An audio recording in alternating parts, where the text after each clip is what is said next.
Okay, so we are doing the September-December 2025 attempt past paper now. And question number one, we are going to start. The following exhibits available on the left-hand side provide information relevant to the question. Let's start.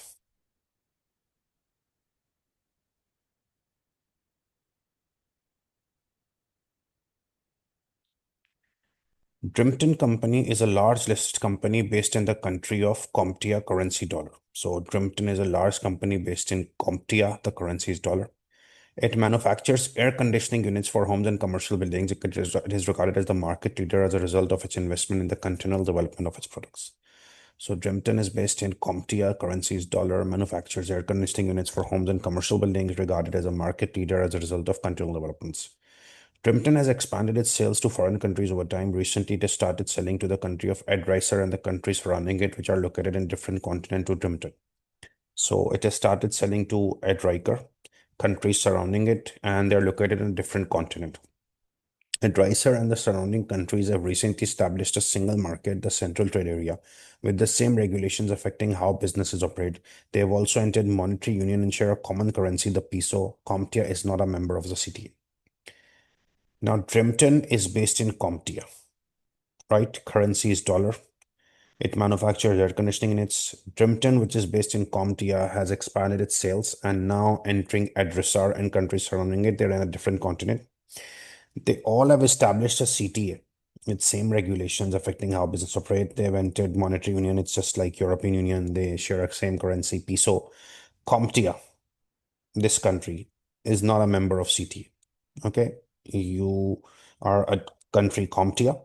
Drimpton operates in CompTIA. CompTIA is not a member of CTA. Drimpton is expanding into Adressar and surrounding countries. They have made a CTA, but CompTIA is not a part of that CTA. There has been increased demand for air conditioning units in the CTA due to higher summer temperatures. However, number of companies selling air conditioning units in these countries has been increasing. Many companies based in CTA have focused on selling air conditioning units to homes and are competing on price. These units are smaller, therefore better suited to homes than the units which Drimpton currently manufactures. Drimpton is proposing to establish a subsidiary in Ricer which would focus on manufacturing smaller air conditioning units for sale to homes in CTA. Labor costs for the subsidiary in the CTA are forecast to be lower than they would be with their current units for manufactured in CompTIA. Simple, classic case of overseas investment. That Drimpton is based in CompTIA, currency is dollar. It manufactures air conditioning units for homes and commercial buildings, market leader. Drimpton is expanding into foreign countries and now it's entering Adressar. Adressar is in different continent. These countries have established a CTA, same regulations, one union, one currency, peso. And CTA has an increasing demand of air conditioning units. Okay. And Drimpton wants to establish a subsidiary in Adressar. Adressar is a part of CTA. CTA CompTIA is not. CompTIA country is not. The currency of the Adressar will be peso. Okay. When you establish a subsidiary there, so labor costs will be lower than they would be if air conditioning units were manufactured in CompTIA. So CompTIA country has a high labor cost, but if you establish a subsidiary in Adressar, the currency peso, it's a part of CTA, the labor cost will be lower. Financial details.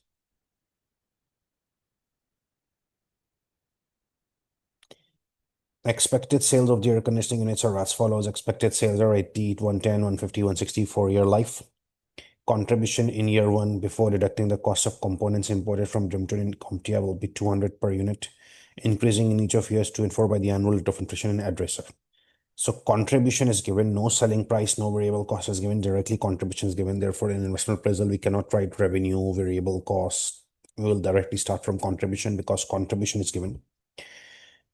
200 per unit increasing by the annual rate of inflation and Adressar, but this contribution is before deducting the cost of components imported from Drimpton. So this contribution is before deducting the costs of components imported from Drimpton.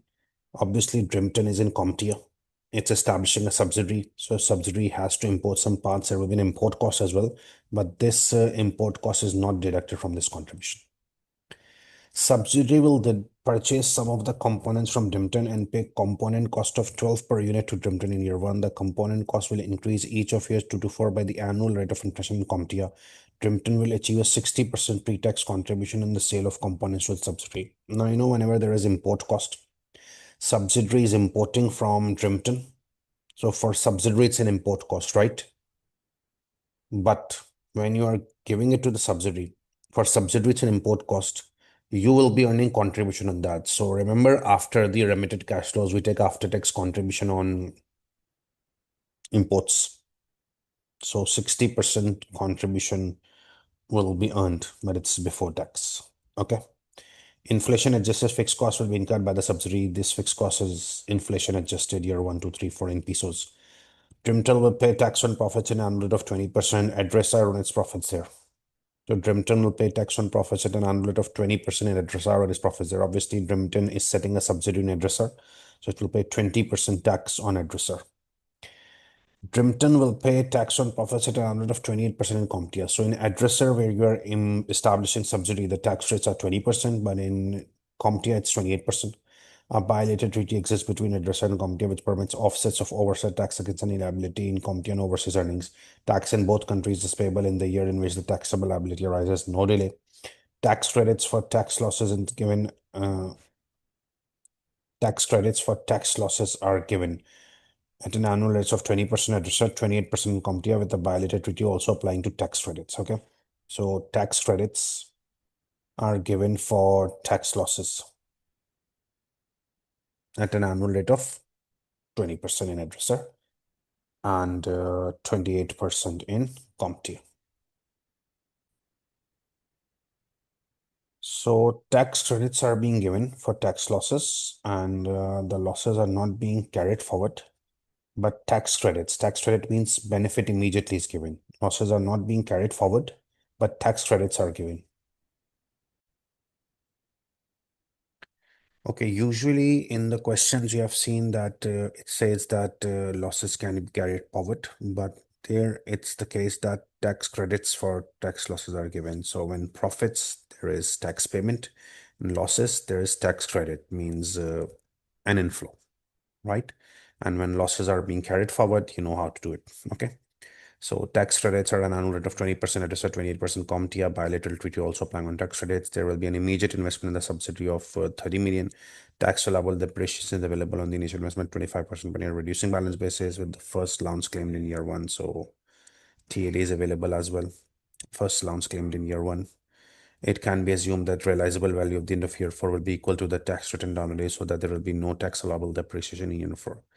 So you should assume that the realizable value of year four, scrap value, will be equal to the tax written down value at the end of year three. So whatever is the net book value at the end of year three, same will be the scrap value. So whatever is the net book value, the same scrap value, no TAD will apply on depreciation. We will do the workings, then you will understand what does this point mean.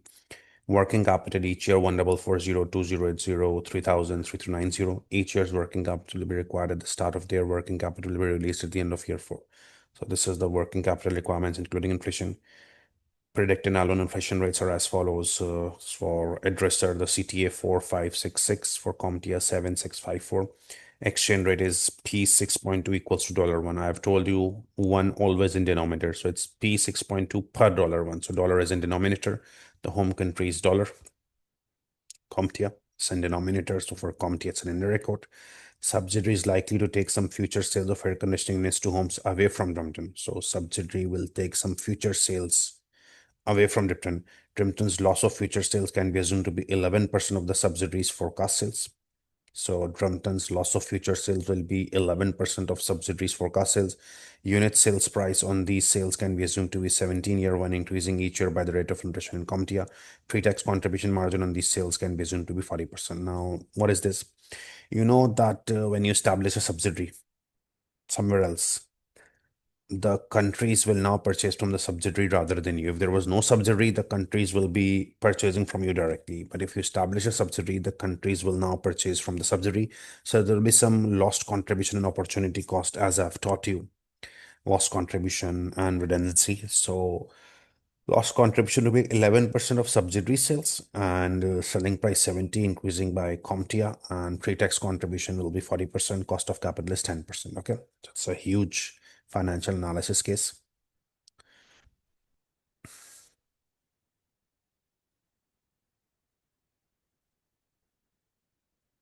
Some ESG concerns. Third ed.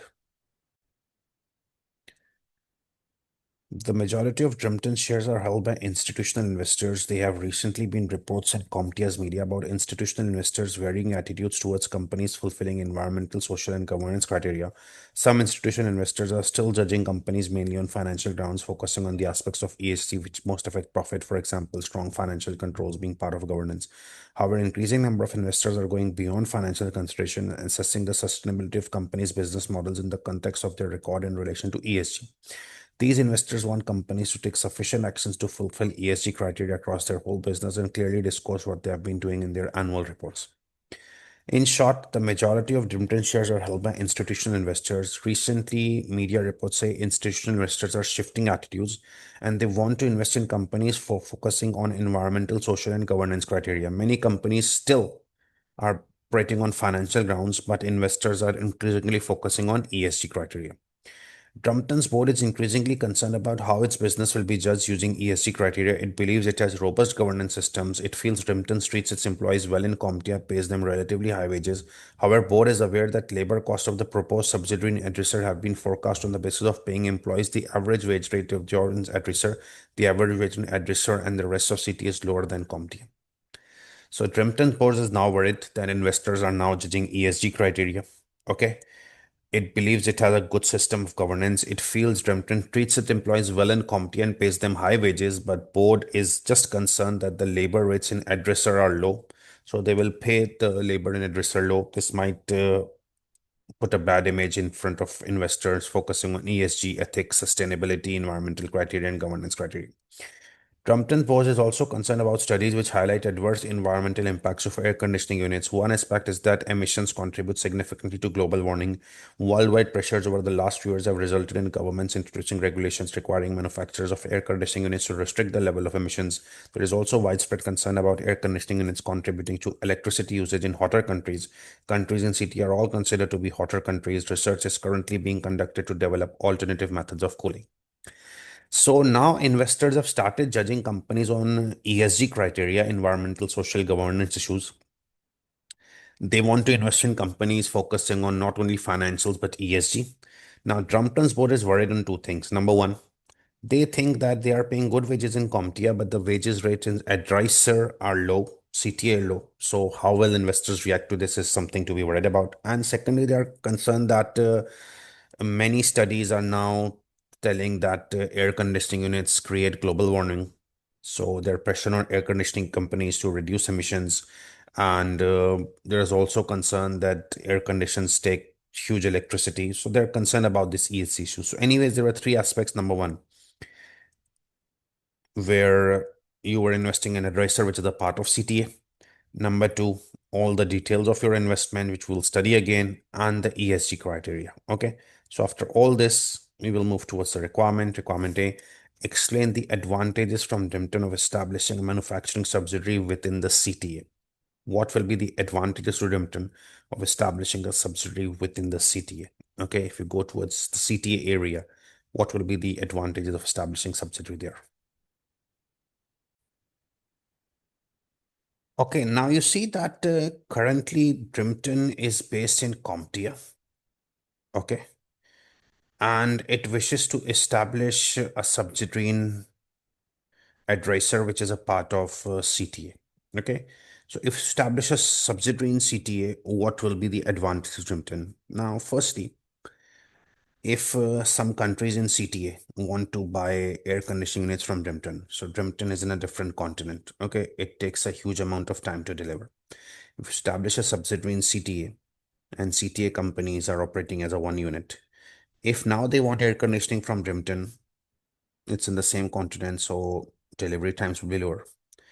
Since it's the same continent, transportation costs will be lower. It's already written labor costs in CTA are quite less than CompTIA, so labor cost savings. So these are the three advantages which I will write first.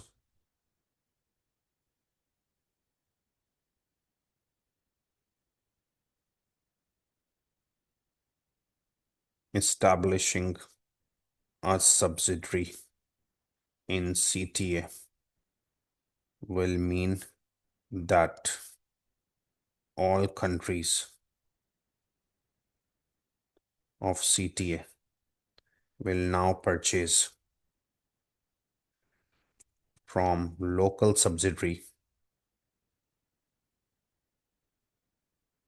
rather than from Drimpton in CompTIA.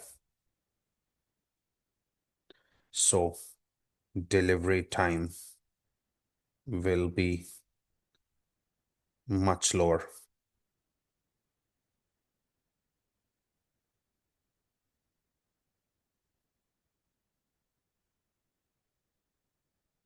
Logistics cost will also fall, as now countries in CTA will be delivered goods from local subsidiary, leading to reduction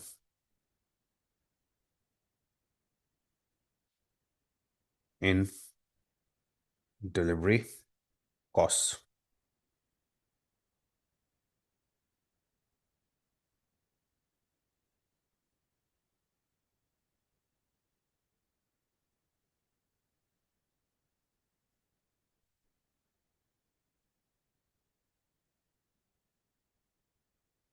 It's mentioned in the question that labor costs in CTA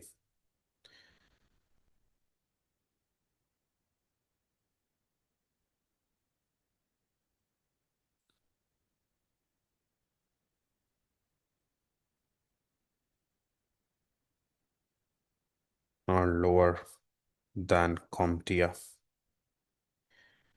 leading to cost savings. Okay. What else can be the benefits? It's just a thought process that if you establish a subsidiary in CTA, what will be the benefits?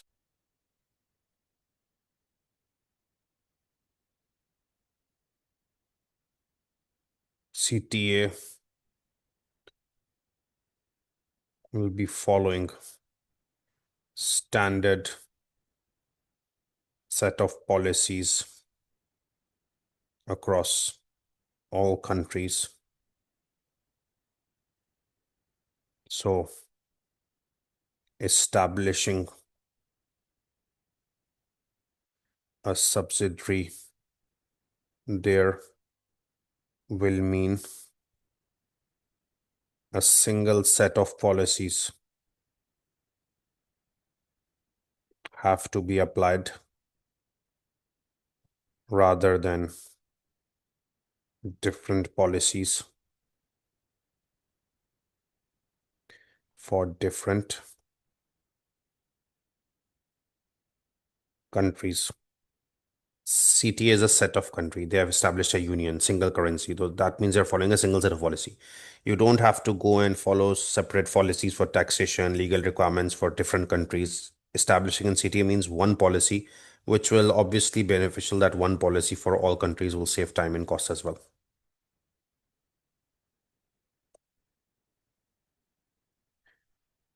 Access to large number of countries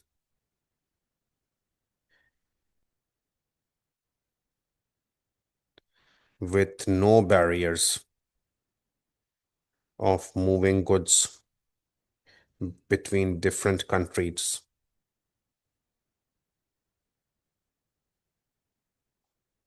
can result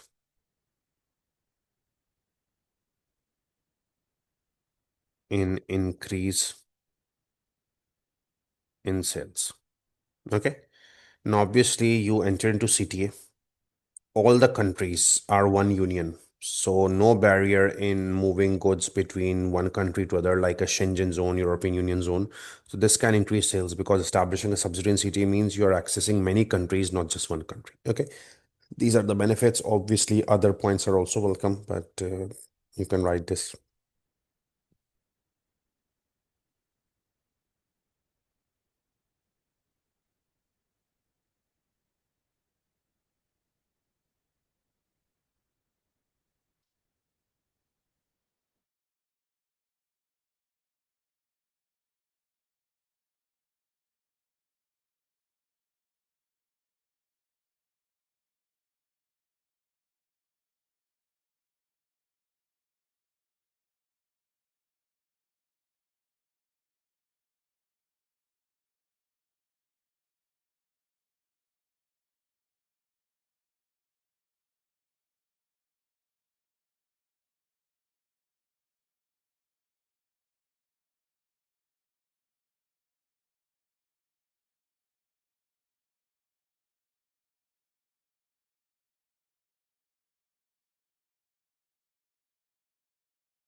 Okay, now the second part is worth a huge 35 marks. Prepare a report to board which estimates the NPV, 20 marks, good marks, recommends whether on financial grounds the investment should be undertaken, and discusses the issue the Drimpton company faces concerning the performance in relation to environmental, social, and governance criteria, recommends actions it can take to overcome these risks, 9 marks.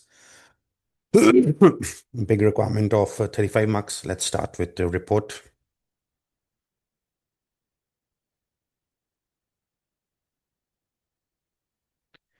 You all know in report that it's two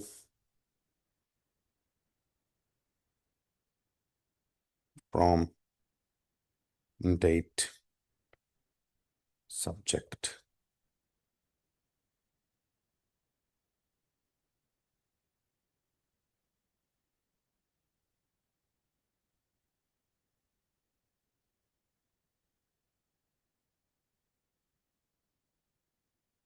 No post is mentioned.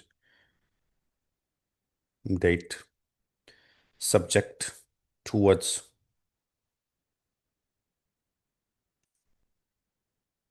Advisor project or investment advisor. Introduction, we all know this report. The no requirements. Estimates NPV of Drimpton's investment in addresser. It then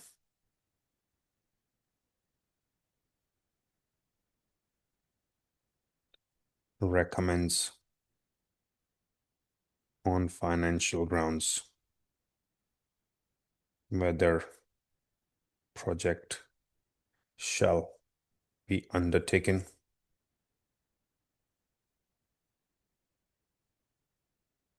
and the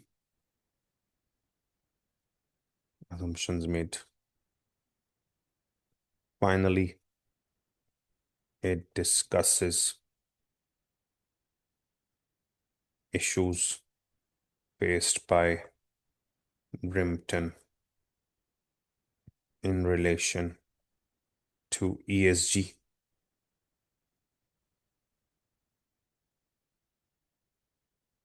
and recommends actions on how these issues can be overcome.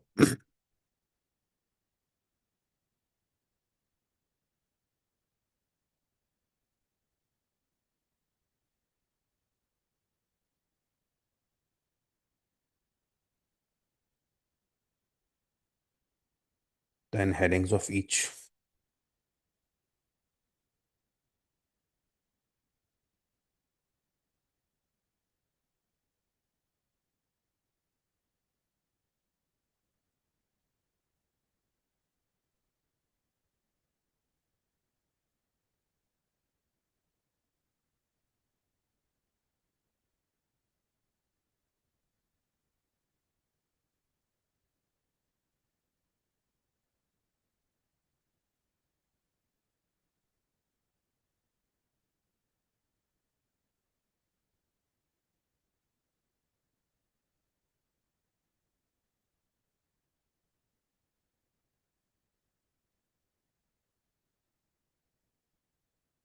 Recommendation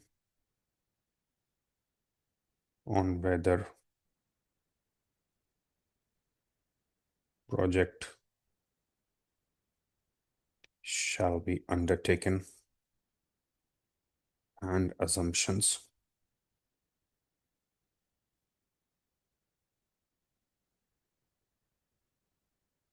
Issues in relation to ESG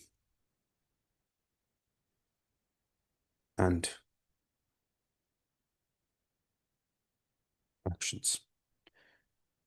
You all know any computational requirements will be dealt via appendix and any discussion requirements via the notes. So NPV is a computation requirement. So we will write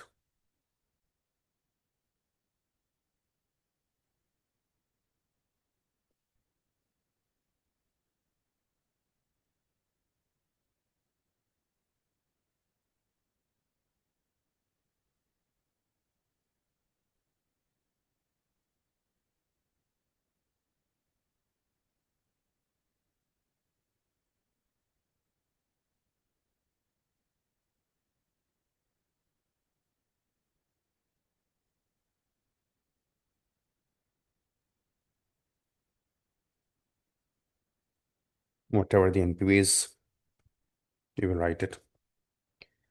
So let's move towards the spreadsheet and start finding the NPV.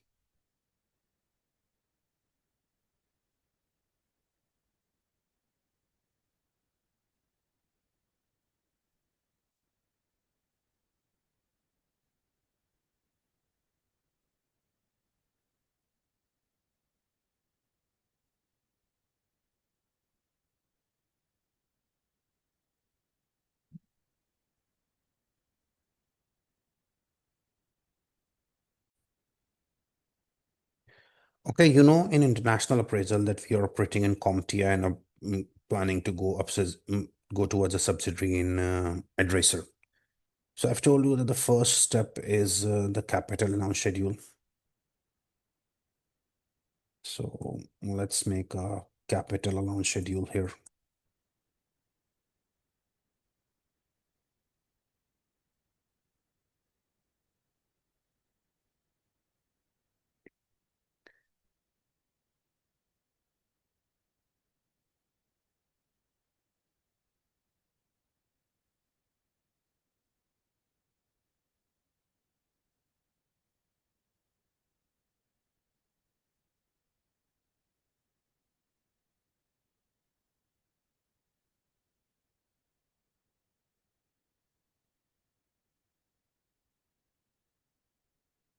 TAD capital allowance 25% reducing balance basis.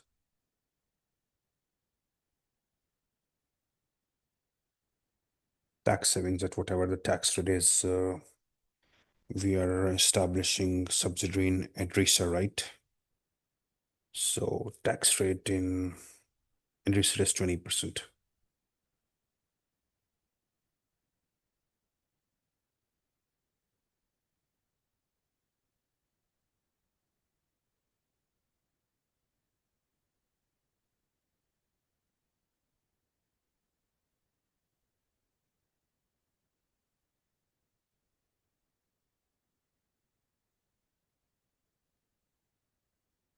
So it's a 4-year life, 25% reducing balance basis. So what was the amount?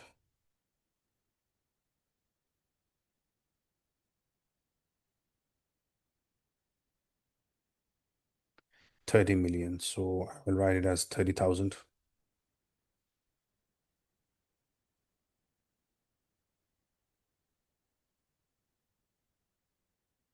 You need investment, then scrap value, then tax rate, capital allowance method, and same year or years. So we have everything here. Net book value will be 30,000 minus 7,500.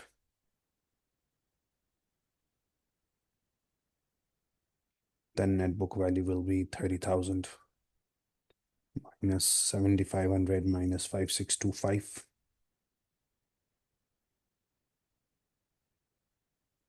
Okay. Last year working is a bit different as I've taught you many times. Net book value at year 3 end.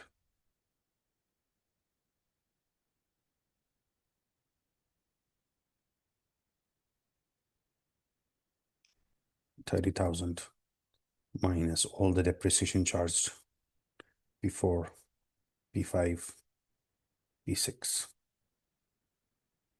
We will write whatever is the scrap value and gain loss on disposal. So what is talking about scrap value? TAD 25% reducing balance basis first allowance in year 1. It can be assumed that the scrap value at the end of year 4 will be equals to the tax written down value at the end of year 3. So scrap value at the end of year 4 is equal to the net book value at the end year 3. So what is the net book value at the end of year 3? This is the net book value at the end of year 3. Assume that scrap value is also the same. Will there be any gain or loss on disposal? No. Had it been net back value 12656, scrap value 12,000, there will be a loss. We put this loss here and take tax savings, but there will be no gain loss, so no. And that's why it's written.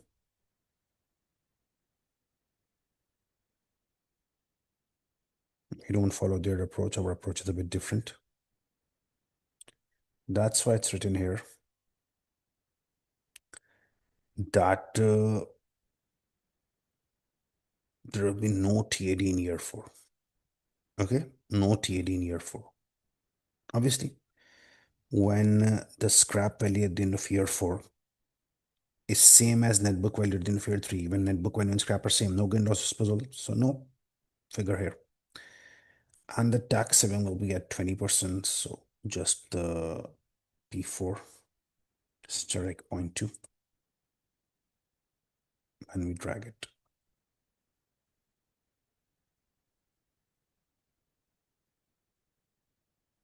Okay, so we have made the capital launch schedule. The first thing.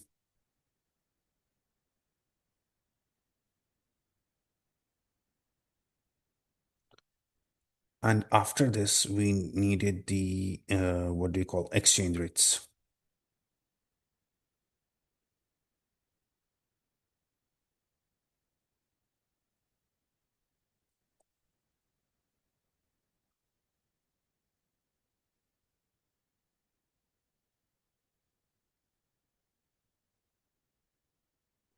This is what I've taught you, that clear these things.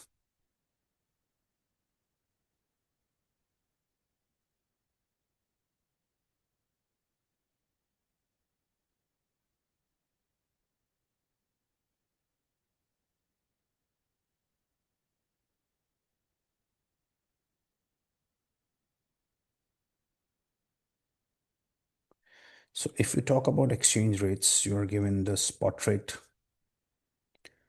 6.2 per dollar. So dollar is in denominator, so it's P per dollar.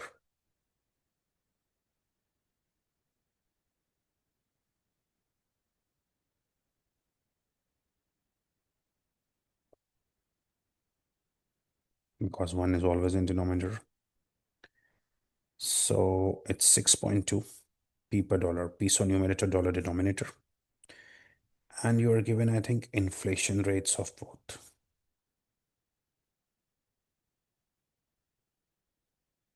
4% peso addresser and 7% dollar COMDIA.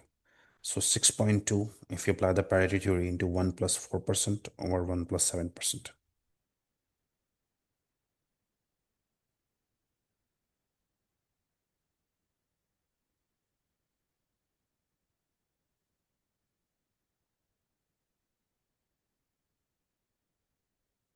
Okay.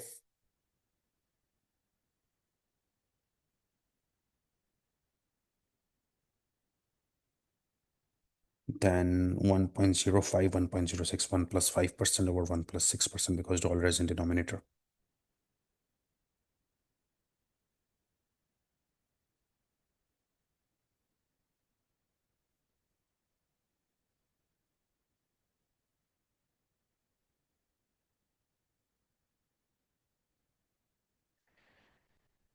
Then 6% in numerator, P is in numerator, and 5% denominator. 6564.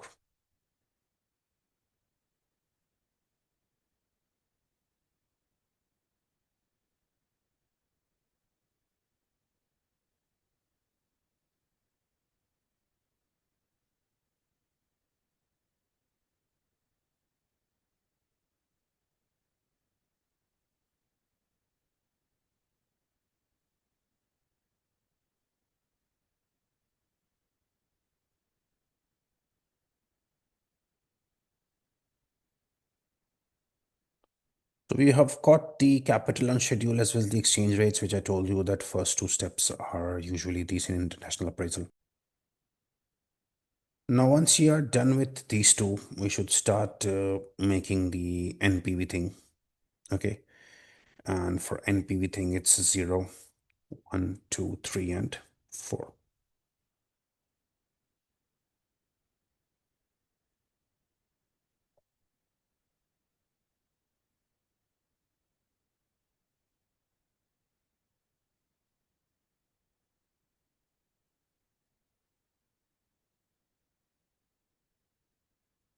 Okay, so it's 0, 1, 2, 3, 4.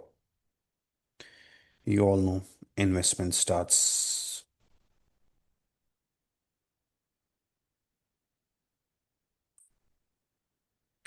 Now, since you are based in Drimpton, based in what CompTIA,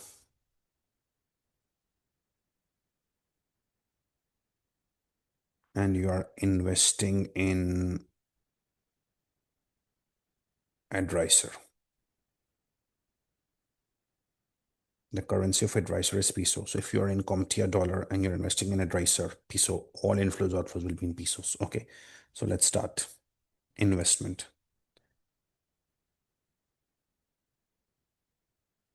30 million pesos. I'll be working in thousands.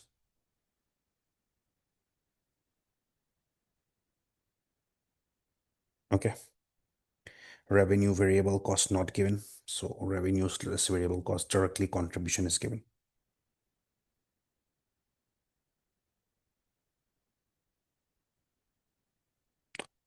Contribution in year one will be 200 per unit. So contribution will be 200 per unit. And it's increasing in year 2 to 4 by the annual rate of inflation in addresser. So contribution is 200 per unit. It's increasing in year 2 to 4 by the annual rate of inflation in addresser. So rate of inflation in addresser is 4566. Okay. So we will start at contribution.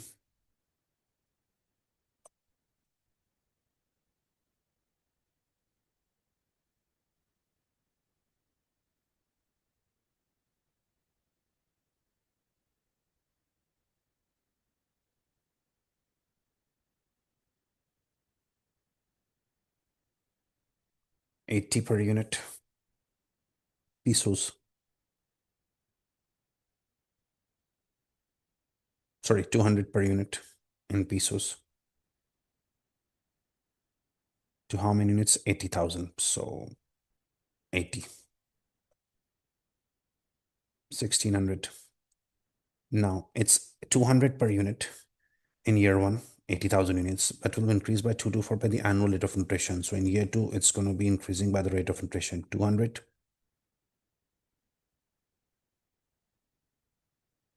Rate of inflation addresser, 5%. Increase by the rate of inflation, and the units are 110. Okay.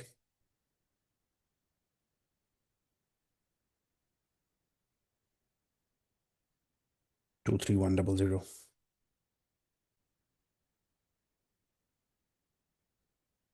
Then it's 200 in year one, increasing by the rate of inflation in 2 to 4 by addresser.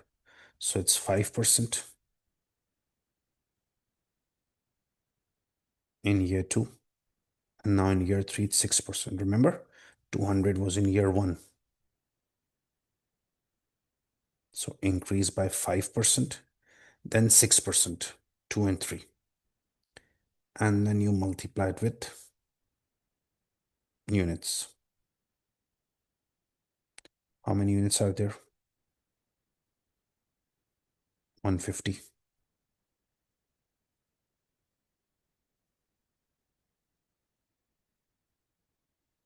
Then 200, 5% year two, 6% year three, 6% year four. And how many units are there? 160. 37753.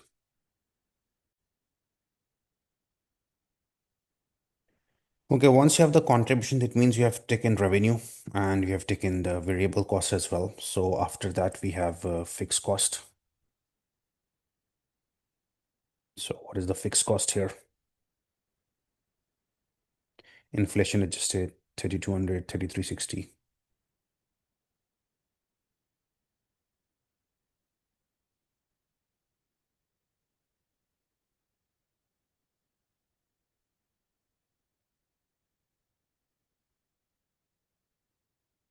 Okay, so it's revenue less variable cost less fixed cost. Then there is import cost. in international appraisal. Then there is royalty with subsidiary have to pay. So I don't think so in this question there is royalty. So I will not write that. But import cost is there. That subsidiary will purchase some components from Drimpton, paid 12 per unit in year one, and will increase in 2 to 4 by the annual rate of inflation in CompTIA. So subsidiary will purchase some of the components 12 per unit, and it will increase by the annual rate of inflation in CompTIA. So CompTIA's rate of inflation is 7654.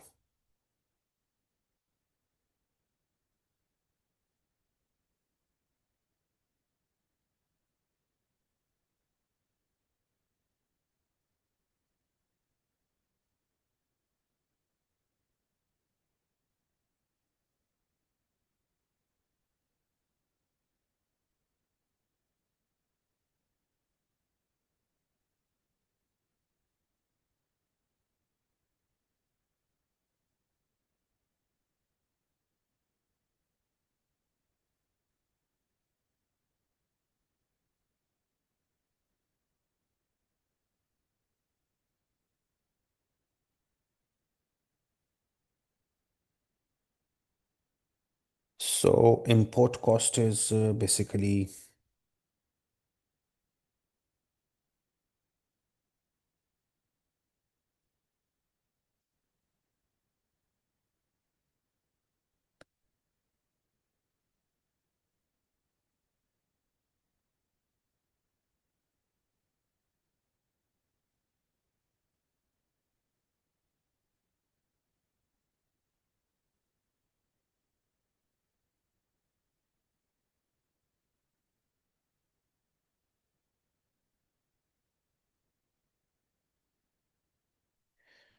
it's 12 per unit, right? Year one, 80 units.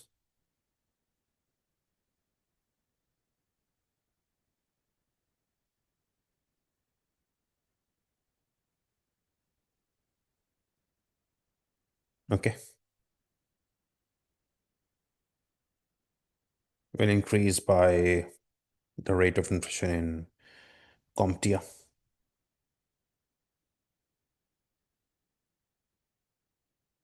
So from 2654, 110 units.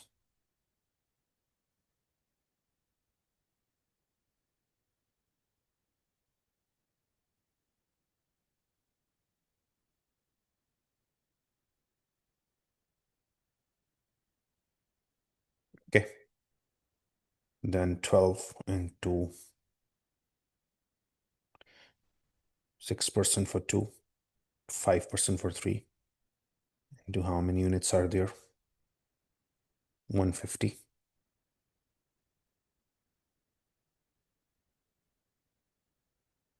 And then 6, 5, 4, 160 units.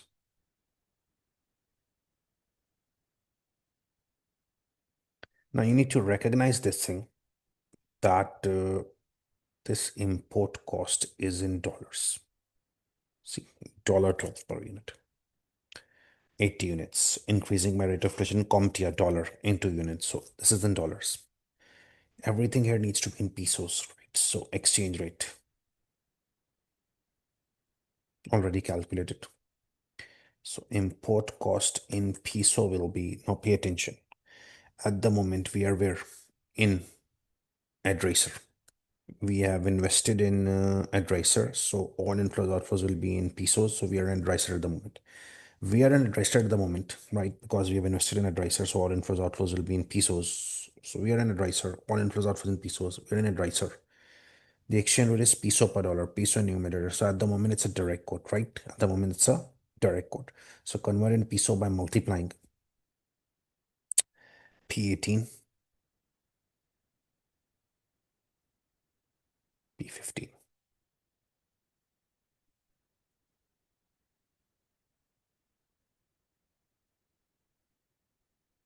Okay, this is import cost in peso.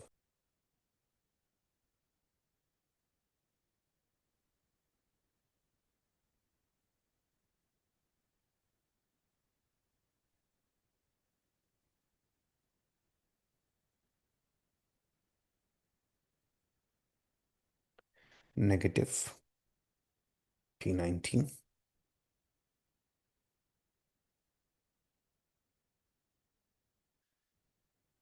Okay, so we have got revenue, that's variable cost less fixed cost, contribution less fixed cost, import cost, no royalty. Okay, so we can end up here at taxable profit and tax and do the tax savings approach, or you can deduct TAD, then taxable profit, tax, add back TAD, add back working capital. You can do that approach. Both approaches are acceptable. I've told this multiple times. So if we do the TAD approach, we'll deduct tax allowable depreciation from here. Year one, it's negative 7,500. That's P4.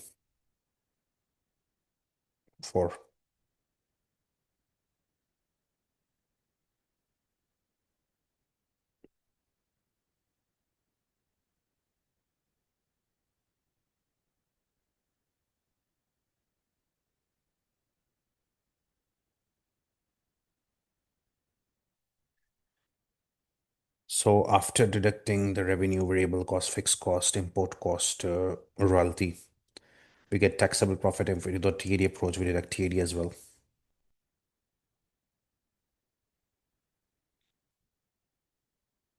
We end up at taxable profit. So it's minus, sorry, sum of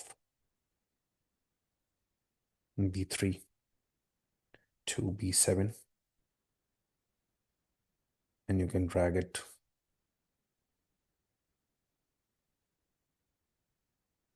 You pay tax.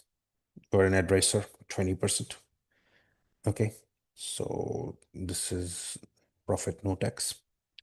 Here it's loss. It should have been carried forward in normal circumstances. Like what we used to do is that here no tax because of loss, and then 5762 gets offset by 485.1 so that the profits get reduced and tax get reduced and we pay 20%.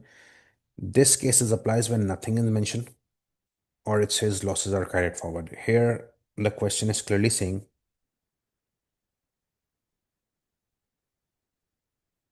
that tax credits for losses are given at 20%. Okay, so tax credits are given for losses.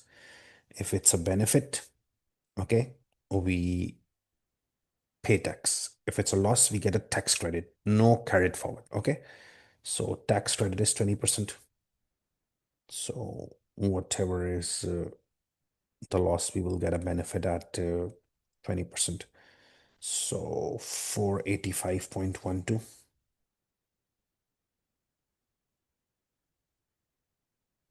C8, 20%. Okay, and all others will pay tax. After tax, we add back TAD.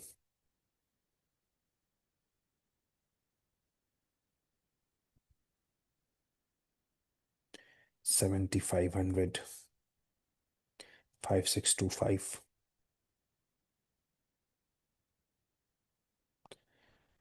4,218.80.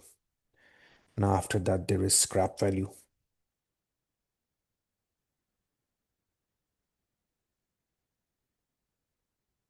Remember, 12656.25. Working capital investment and working capital recovery. Okay, no tax savings from capital allowances because we have done the TAD approach. You will get at net cash flows. So what is the working capital investment?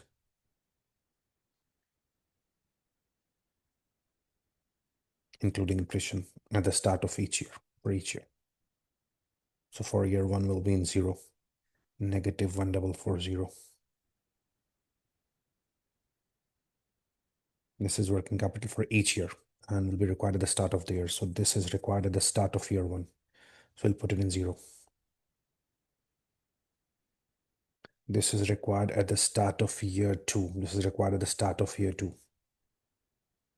So end of year one, 2080. But you will put 2080 at the start of year one,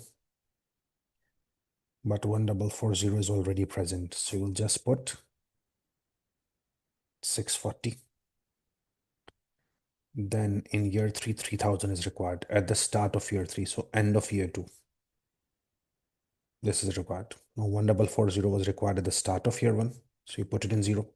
This was required at the start of year two. So end of year one, 2080 was required. 1440 already there. We put 640 more. This is required at the start of year three. So end of year two, 3000 is required. End of year two, 3000 is required. But we have already put 1440 and 640. We'll put 920. And this is required at the start of year four. Okay, so end of year three. This is required 3390. But you have already put 920, 640, 1440. So you'll put and just total whatever working capital is injected. 1440, 640, 920, 390. This will be recovered.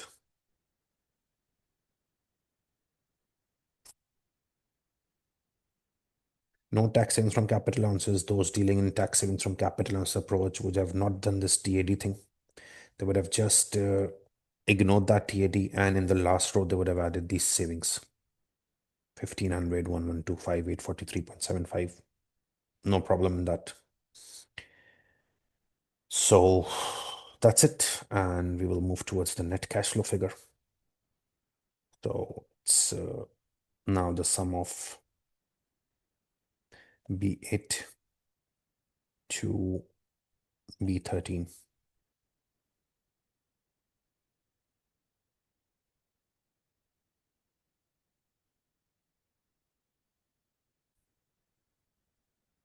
Now this net cash flows is in pesos, right? Since you were in CompTIA dollar and you invested in Advisor, so all inflows outflows in pesos, the investment, the contribution 80 per unit into units, and then inflation, then fixed cost in pesos, then import cost 12 per unit increasing by CompTIA into units. But this was in dollars, so we converted into peso. We are in Advisor at the moment, so peso numerator direct quote. Then after import cost, there is royalty, no royalty, then TAD deducted, so get taxable profit, paid tax, and there was no carried forward thing. There was credit given, so I took the credit and add back TAD, then working capital recovery, scrap value, no tax savings from capital allowances because I've done the TAD approach. You get net cash flows in pesos. Now, Drimpton is in CompTIA, home currency dollar. They invested in Advisor. All inflows out in pesos.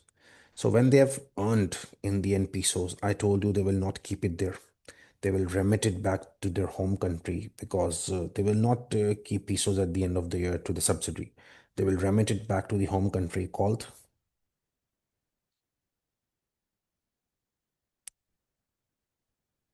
remitted cash flows or NCF in dollar, whatever you want to say. Okay.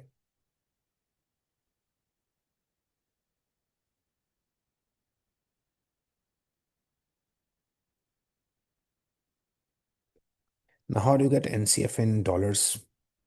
Now, where are you? Now I am in Coptia. I'm in Drimtree, Comptia, sorry. Okay. When investing, I was in Advisor, but now at the time of remittance, I am in Comptia. So since I'm in Comptia now, I want to remit cash flows. My money is there. I invested in Advisor, all inflows, outflows in pesos there.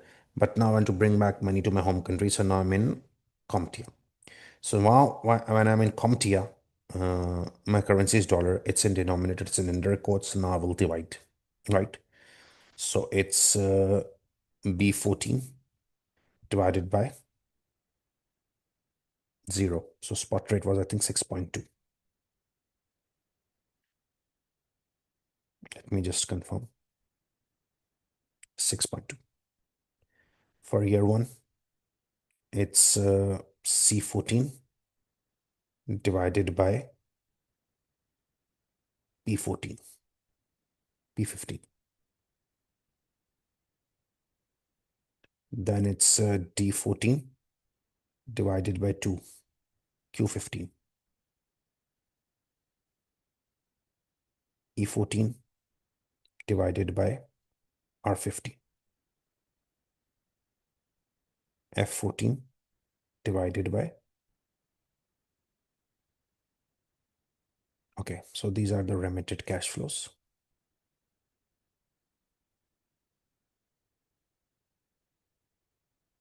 Okay, now once you get the remitted cash flows, I've taught you four things.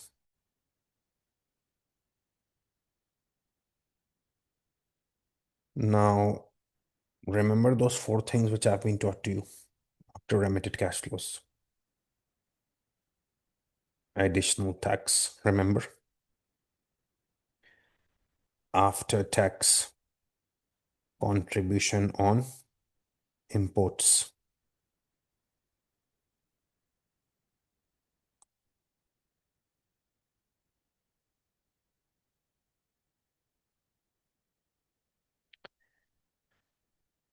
Then after tax royalty income.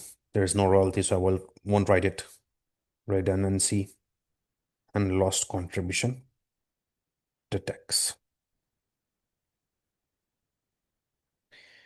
You will end up getting final net cash flows in dollars. And then you will multiply it with the discount factor to get present value NPV, or you can use the NPV function. Okay. So last four things now: additional tax, after tax contribution and imports. Obviously, as a subsidiary, we imported parts from Drimpton, right? As a subsidiary, we imported parts from Drimpton. So for subsidiary, it was an import cost. But now for the parent, since we imported them parts, the subsidiary bore the cost. But for me, it's an income. So after tax contribution imports. Similarly, if there is any redundancy and lost contribution after tax, you need to write that as well. There was something mentioned in the question regarding this as well. Had it been royalty fee, so subsidiary would have paid royalty fee to the parent. So for subsidiary, it was a cost. I would have recorded it negative like I did it in the class. But for parent, it's an income. So after tax, royalty income as well. Okay. So once these three, four things are over, then I think our good 20 marks requirement will be done. Okay, now about additional tax, you all know that we invested in advisor. So the tax rate there was 20%. Now we remitted back money to our home country in dollars. Now in our country, the tax rate is 28%. So treaty exists, so we have to pay 8% more tax, not on this figure, but on figure of taxable profit. Okay, on profit, we have to pay 8% more tax. Okay, I will delete this now because I want everything to remain on one screen. Obviously, in exam, you can change the screen, go down, scroll down, and do the workings there. But I want to keep it on the same screen for you. Therefore, I'm deleting this.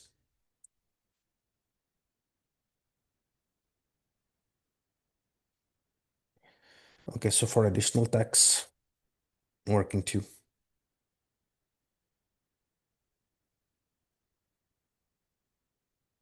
Now, how will we work around the additional tax? Okay, it's simple.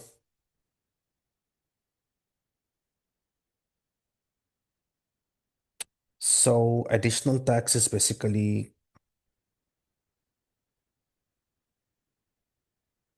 taxable profits. Additional tax 8% is not on this remitted figure. Always remember, people make this mistake. I've taught you multiple times. Additional tax is basically on profits. So profits were C8.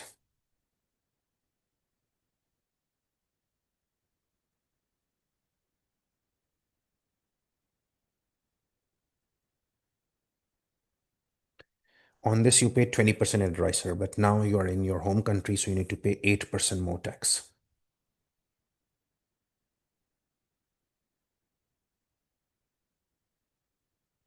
So it's basically P2 strike 8%, drag it. But remember, this taxable profit was in pesos, right? This was in pesos. So additional 8% has also come in pesos.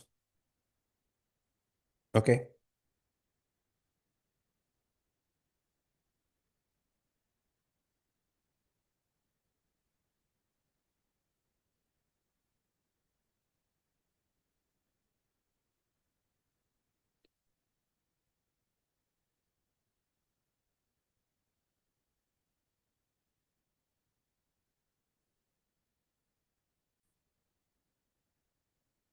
Due to my deleting, I think the capital allowances figures have gone away.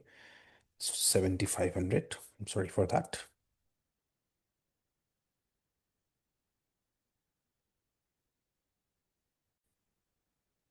Okay, so coming back, so basically the taxable profits were 485 negative, 5762, 135320327. These were in pesos. You won't pay additional tax of 8% on these figures. On these profits, you paid 20%, and on these profits, you will pay 8%. Okay, so these were the taxable profits. This was a loss, so you will get tax credit of 8%. So it should be positive. This one should be positive. Okay, and all these should be the additional tax.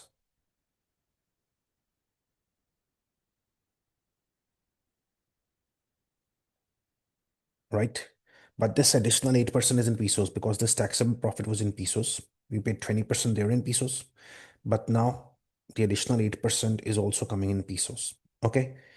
Uh, will this policy apply on tax credits as well? It's clearly mentioned that tax credits for losses are given at an amount of 20% in advice to 28% CompTIA with bilateral treaty also applying on tax credits. So treaty also applies on tax credits, right?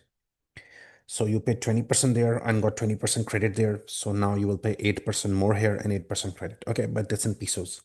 So additional tax, dollars, just apply the exchange rate.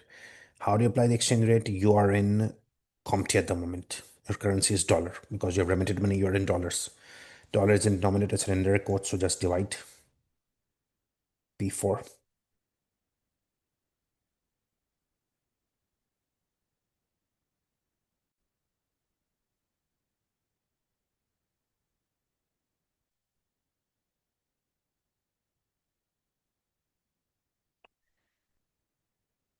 So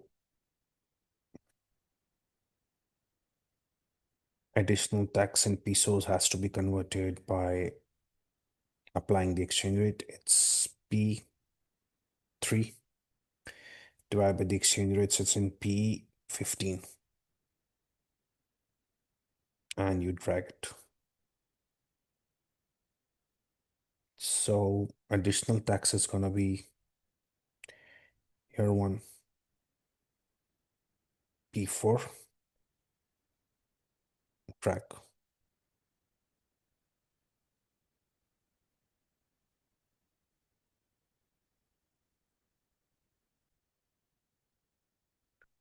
Then after tax contribution and imports, this is second last thing.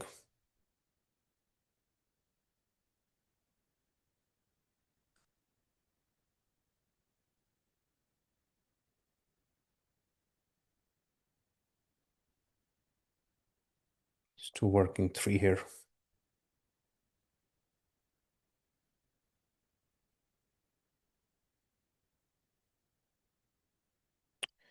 Okay, so after tax contribution and imports,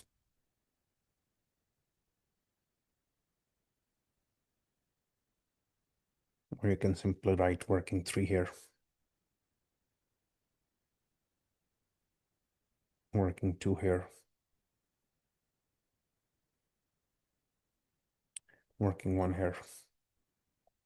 So contribution on imports.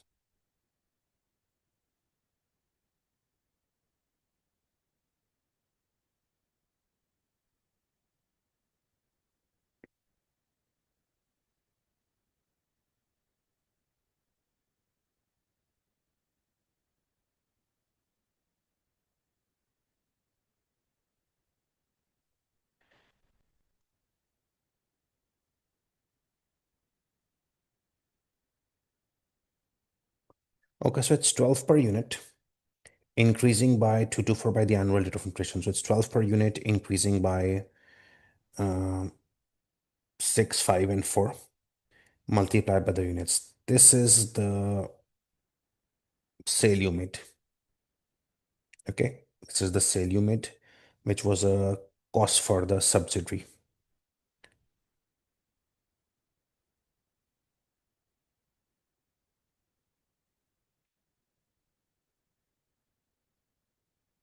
Okay, you sold each unit for 12, which increased by the rate of inflation multiplied by the units. So you sold items worth 5785, 8352, 12073, 13650, right? They This was their import cost. You sold them 12 per unit into units into the inflation rate. So they purchased goods from you worth 5785 in year one, 8352. That means you sold goods worth this. Contribution. How much contribution you're earning on this?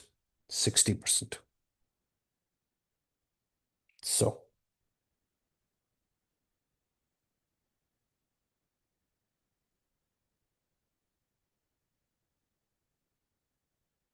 B7. Okay.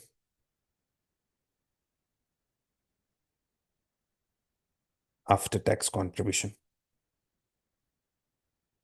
So you will pay 28% tax on it, right? Because now you are in CompTIA. So you earn 60% contribution on the items imported. You have to pay 28% tax on that. So 3471 steric 1 minus 0.28. This is the after tax.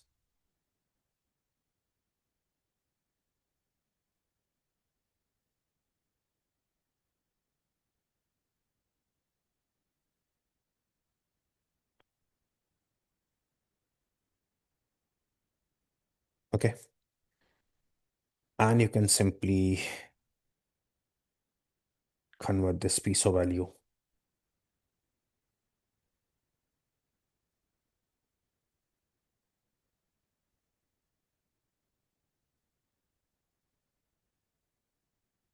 You are in CompTIA at the moment, CompTIA at the moment, sorry.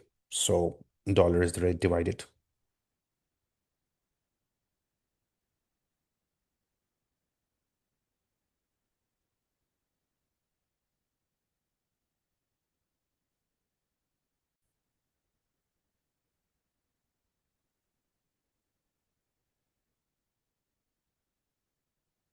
So this is the after-tax contribution on imports.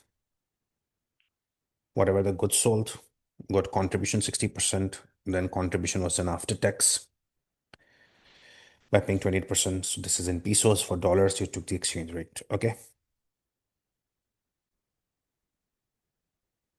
Now, after-tax contribution in imports is P10.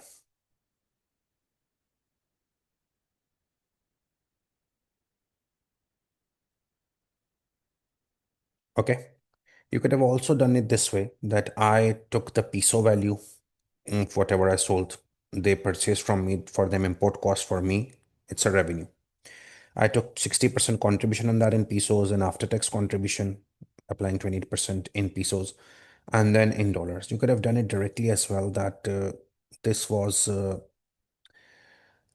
dollar value of goods sold, right? Just trying to show you that this way it will be done. This was the dollar value, 960. Like you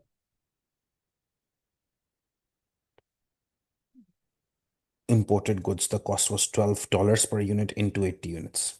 960 was in dollars. So contribution was 60% on that. So you directly got in dollars. For after tax,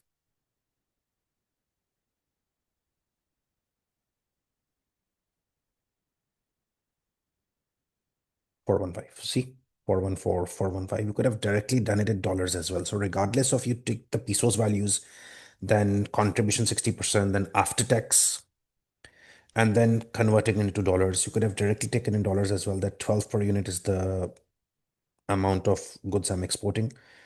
Import cost is subsidiary will uh, pay component $12 per unit Drimpton. So they're paying us $12 per unit. We are earning 60% on that. So 60% of that 12. And after tax, you directly get the dollar value.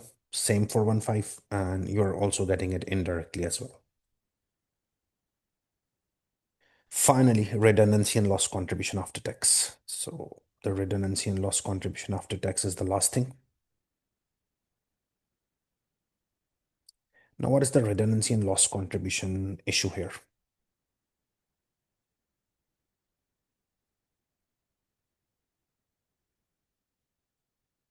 The subsidiary is likely to take some future sales of air conditioning units to homes away from Drimpton. Drimpton's loss of future sales can be assumed to be 11% of subsidiary's forecast sales. This is the subsidiary's forecast sales.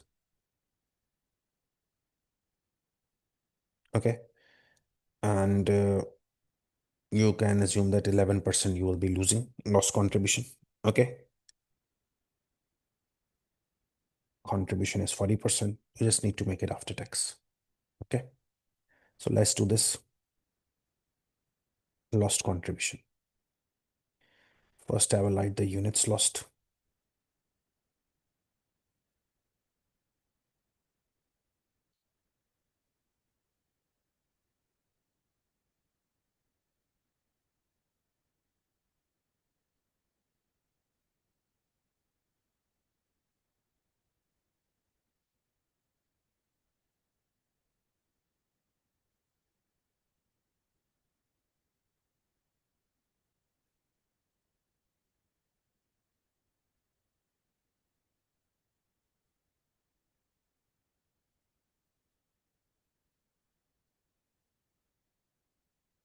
You don't have to show it in the middle. You can easily continue scroll down, but I'm just trying to keep everything on the same screen. So units lost. Units lost, I think in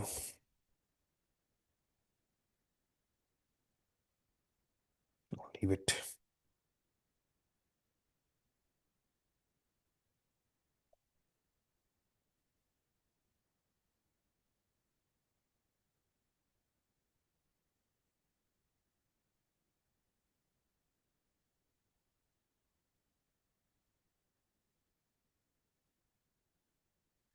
So units lost in year 1, 2, 3, 4 are 11%. 80 units. Okay, these are the units lost in year 1.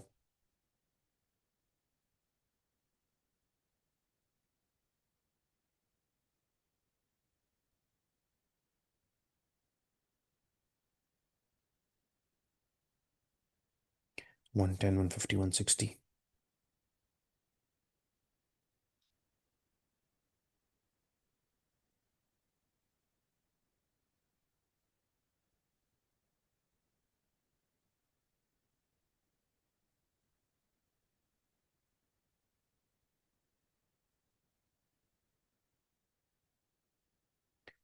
Okay, these are the units lost. These are the units lost. Now,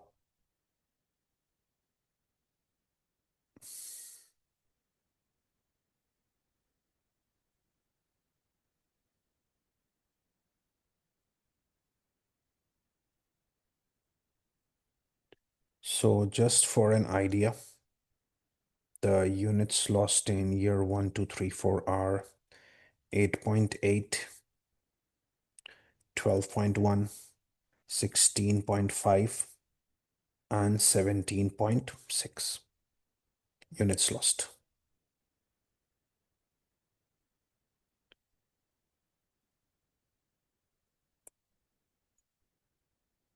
Okay. Obviously, if 11% units are being lost, you will lose the contribution as well.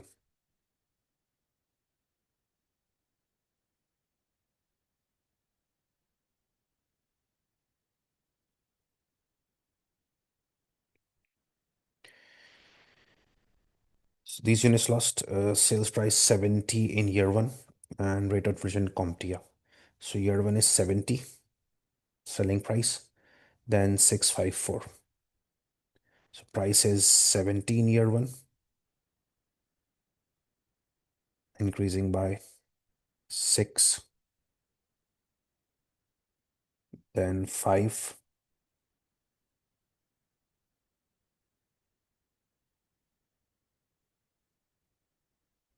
then 4.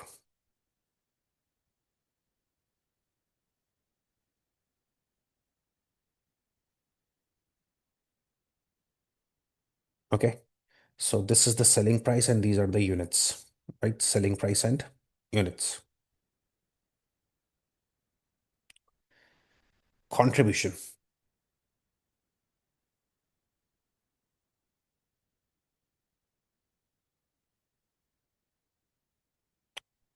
Contribution is 40%.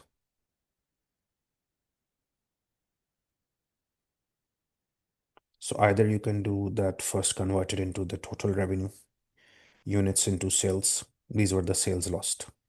That 8.8 units lost to 9. These are the revenue lost. And contribution 40%. So this is the contribution lost.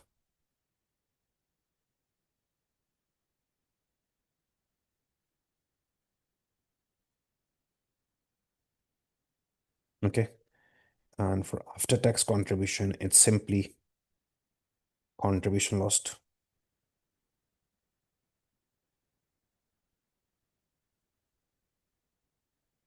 Okay.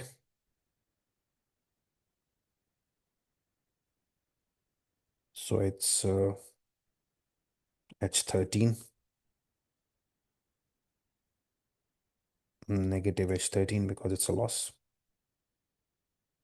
And you can drag it.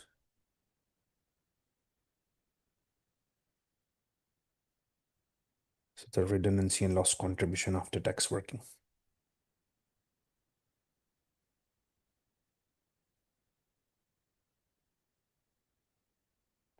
That first, I took how many units are lost.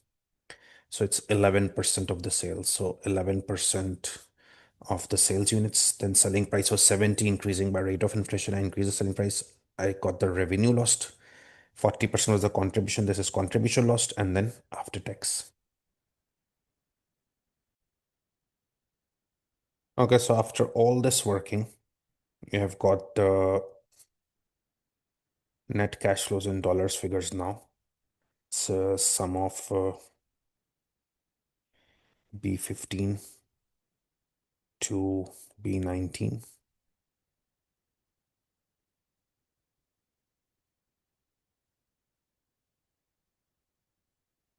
Sorry, B18. And then we drag it.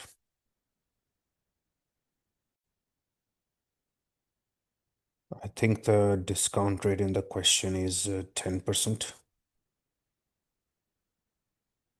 Yes. So either you can apply the discount factor 10% to get present value NPV, or you can apply simply the NPV function. So NPV function is basically equals to NPV, bracket open the discount rate 10%, comma net cash flows from year one till year last. That is C19 to F19 plus net cash flows of year zero. That is B19. 3511 positive. This is the NPV.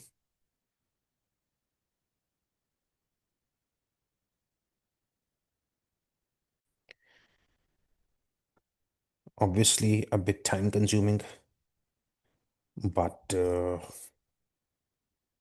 even though it's a bit time consuming, it's a good 20-mark question that we were in Drimpton CompTIA and we invested in a subsidiary in Adricer. So in pesos, all inflows, outflows in pesos, investment, then contribution 80 per unit, increasing by inflation into units, then fixed cost, then import cost. Obviously, it was 12 per unit they were selling to us.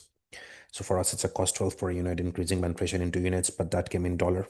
So I converted into peso by exchange rates, then TAD deducting, then taxable profit.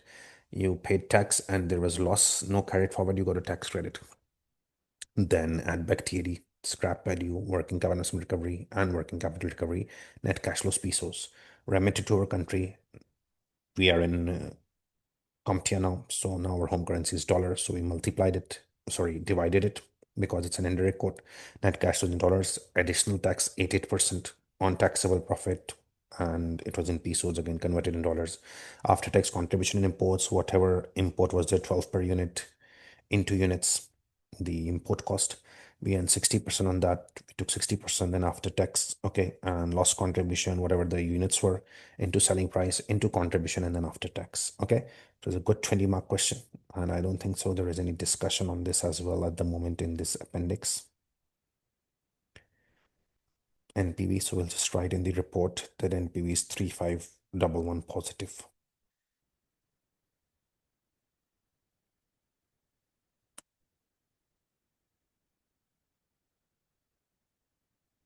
Okay, so you can copy this and then we will work around towards the next parts. Okay, it was a very good and mark scoring question.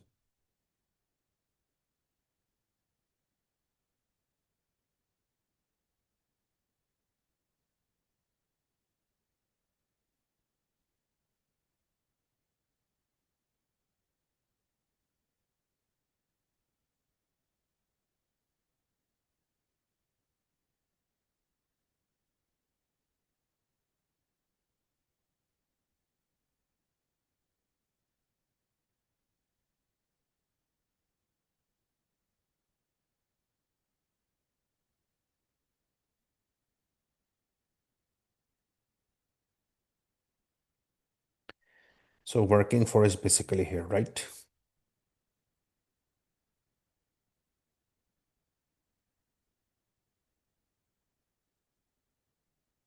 And it's starting from the units loss.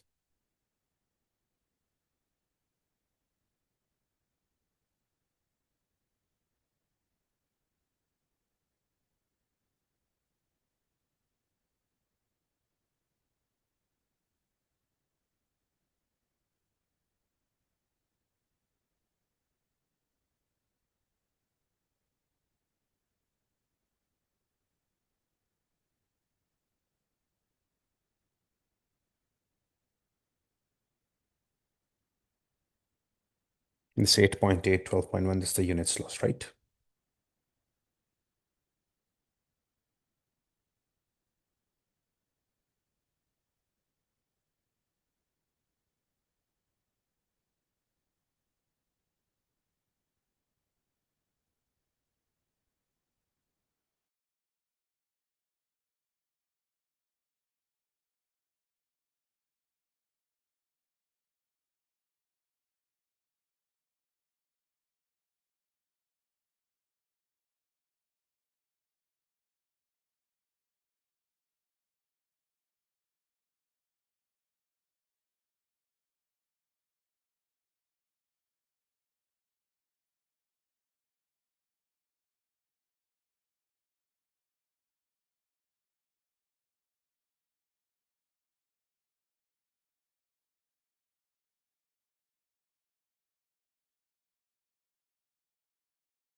Okay, now we have done the party advantages of establishing subsidiary in CTA. So you know that if we establish a subsidiary in CTA, definitely the logistics cost will save, labor cost will be saving, better access to markets, no regulations. Okay.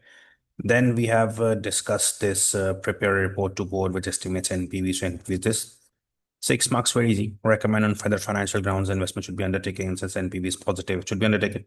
Discusses the assumptions made. I've taught you how to write assumptions. It's a very easy 6 marks question. So that means together with this 20 marks, the 6 marks requirement is very easy. So I will write this as well. It's a theoretical requirement, so would come in report.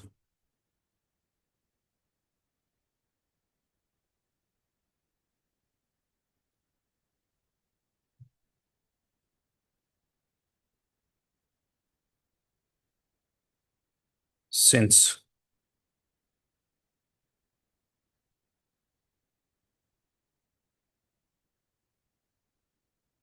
NPV is positive, project should be undertaken on financial grounds. However, following assumptions were made while calculating NPV. 1 mark for this, 4 or 5 assumptions would easily score 6 marks for you. Okay.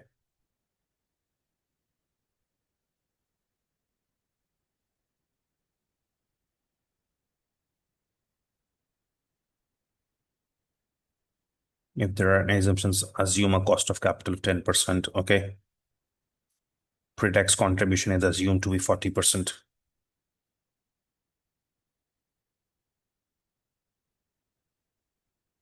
It assumed that the resale value, scrap value will be equal to net book value. Third assumption.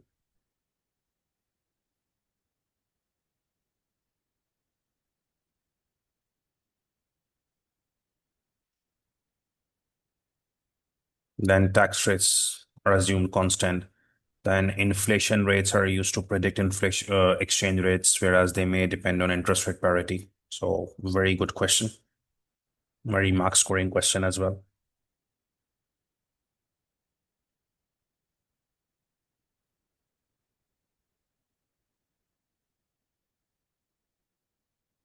So let's start.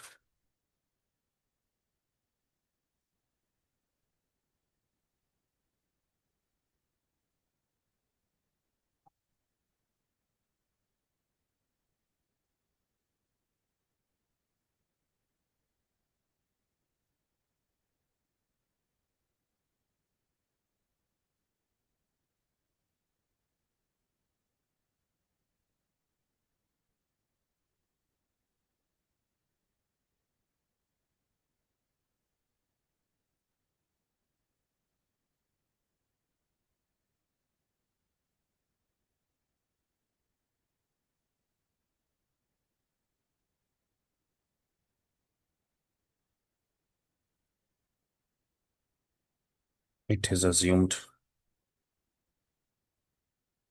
scrap value will equal the tax net book value or written down value. How is this based and why it will remain same is not mentioned. Okay.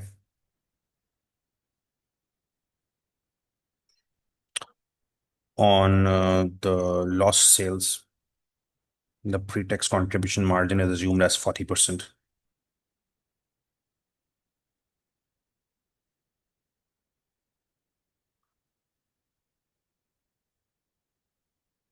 Contribution margin is assumed as 40%,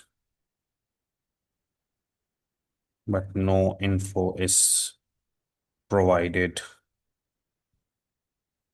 on how it was calculated.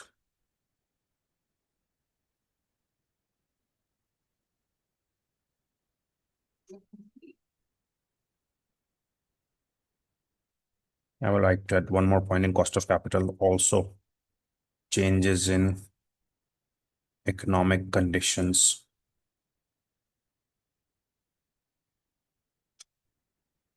may result in change in cost of capital, which can affect NPV. These three, it is assumed, was given in the question. I will write to myself. It is assumed tax rates will remain constant throughout life, whereas the CTA may decide to change tax rates, which will affect NPV.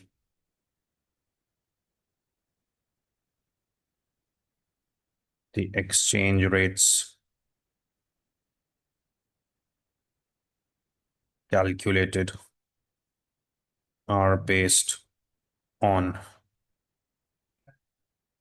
purchasing power parity, that is inflation rates, whereas exchange rates can base on interest rates too. So I think 1 mark whether a project should be undertaken. Since NP is positive, it should be undertaken. And 5 assumptions are very much okay for 6 marks. So in my opinion, this was a very good mark scoring question that you got to 20 marks approximately for this NPV. This 5 marks was also easy. Maybe student might keep an idea of 2, 3 points. So 2, 3 marks from here. 20 marks, very easy NPV, straight foreign direct investment question that first had capital schedule, then exchange rates, then investment, then revenue, then variable cost contribution, then fixed cost, then import cost and royalty, then TAD, taxable profit, add back TAD after paying tax, working capital, scrap value, no tax savings, capital allowances because I've done the TAD approach. Otherwise, add tax savings from capital allowances. You get net cash flows in pesos. Want to bring you back to your home country. So exchange rate impact. Now there at that time you were in pesos, now you're in dollar. So indirect code divide. Remitted cash flows, then 4 additional additional tax of 8% on taxable profits in pesos converted into dollars. After tax contribution and imports, just check how much you are importing, what's the selling price, what contribution you're getting, contribution and imports, and after tax. Loss contribution, whatever is the revenue, what is the contribution, that will be lost, and after tax, you get net cash flows in dollar, apply the function, get the NPV. Okay, so the NPV is also done.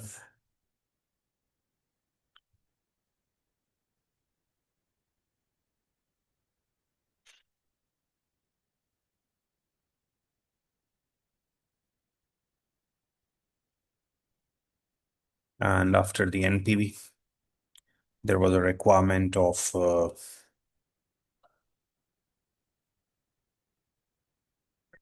whether it should be undertaken on financial grounds. I wrote this and assumptions. So 5 assumptions. Okay. You can write these 5 assumptions as well. So apart from this, I think spreadsheet area.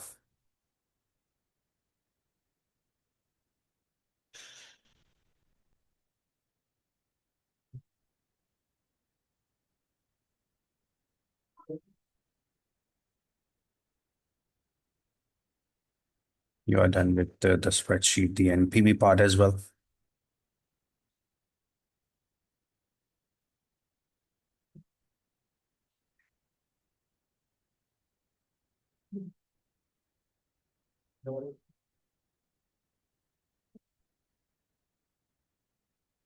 Okay. And after the spreadsheet part, we were able to do that word part as well.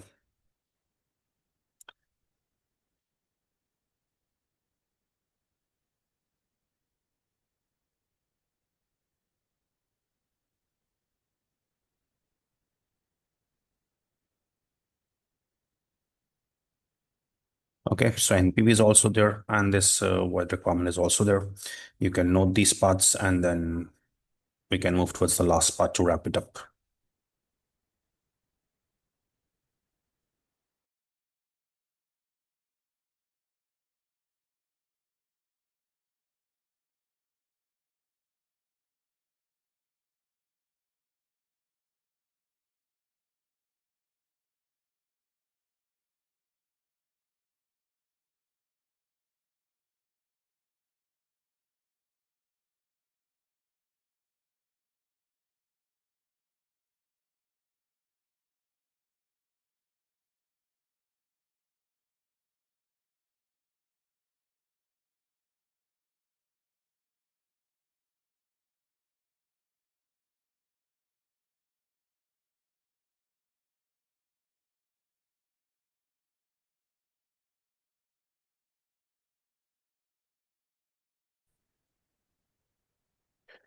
Okay, now we have answered the part A, advantages of CTA, establishing a manufacturing subsidiary in CTA.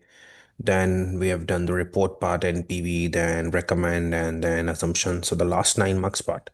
Discuss the issues which Drimpton company faces concerning its performance in relation to ESG criteria.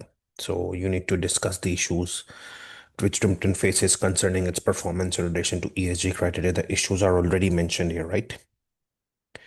The issues are already mentioned here, so you need to discuss these issues. Like it says that discuss the issues which Drimpton faces concerning in relation to ESG. So what issues it's facing? It's mentioned in the question that increasing number of investors are going beyond financial considerations and focusing on those companies which have a good ESG record. Then labor cost in CompTIA are higher, and the wage rate in Edresser is lower than CompTIA, so it is concerned about that as well. And it's concerned about the environmental impact and global warming, electricity usage. So the issues are already given. So it's asking you to discuss these issues. That discuss the issues which Drimpton faces concerning ESG. So you need to discuss these issues and recommend actions Drimpton can take to overcome the issues. So you need to recommend some actions as well. So it's general discussion part. We will try to write as many points as here. So firstly, discuss the issues which Drimpton faces concerning its performance. I need this as well for the answer.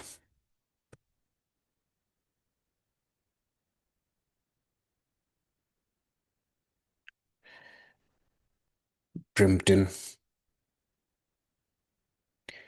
is facing a number of issues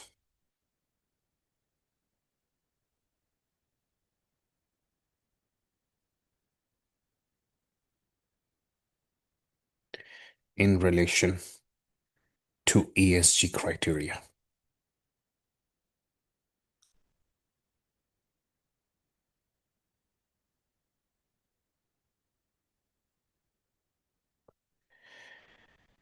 Only few institutional investors are judging company on financial grounds, and majority are now focusing towards ESG. Okay.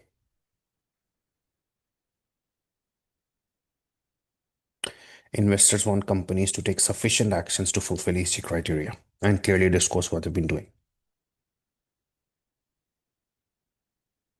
Firstly, institutional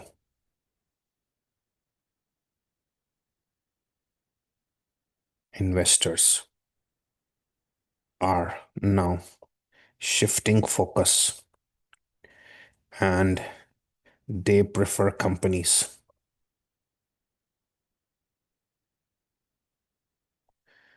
that are not only focusing on financial aspects, but they are fulfilling ESG criteria also. If institutional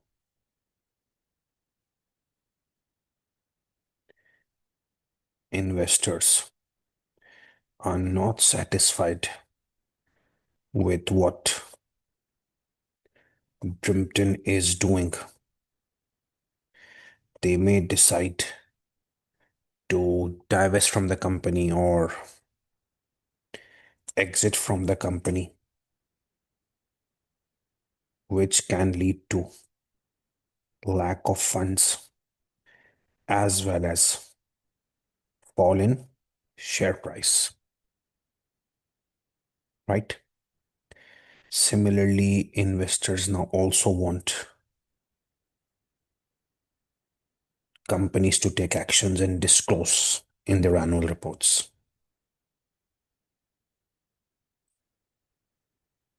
Another issue is that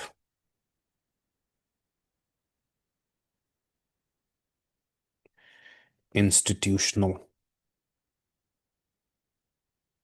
investors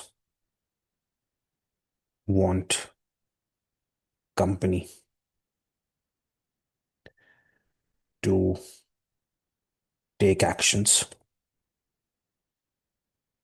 to fulfill ESG and also disclose in their annual reports. This can increase costs for Drimpton or any company. Obviously, taking actions to fulfill environmental, social, ethical issues will increase costs for Drimpton and will increase compliance requirements also.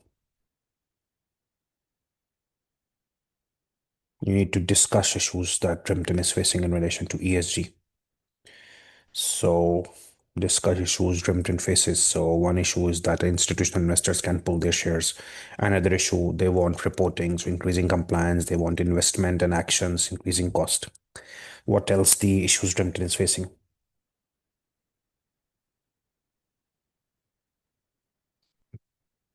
Another issue,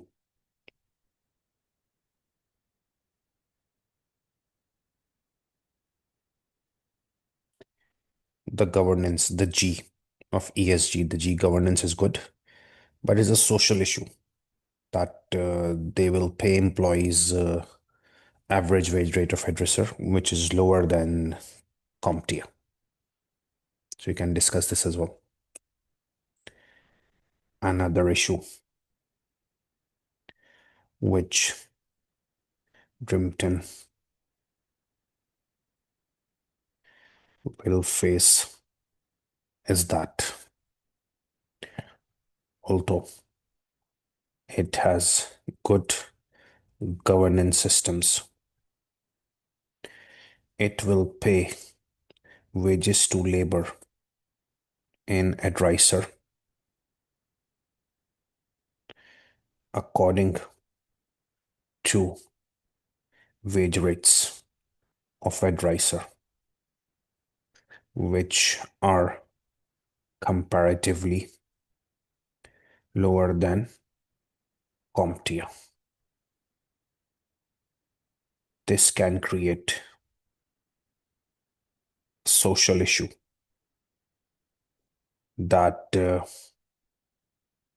one company is paying employees higher rate in one country and lower rate in other country. It's a social issue. Okay. In the third paragraph, there is an environmental issue. You see, I am capturing everything from the question. It's just general discussion, nothing else. Another issue that there are studies highlighting adverse environmental impacts of air conditioning units, that their emissions contribute significantly to global warming. Pressure groups have resulted in regulations. Okay. And they're also contributing to higher electricity usage.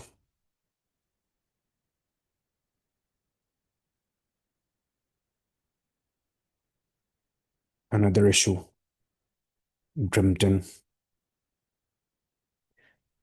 is facing related to environment.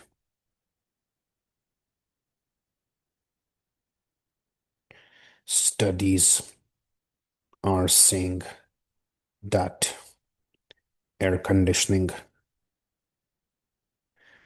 emissions create global warming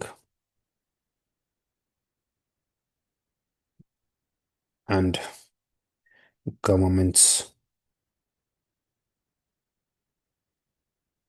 are introducing regulations to restrict emissions. These regulations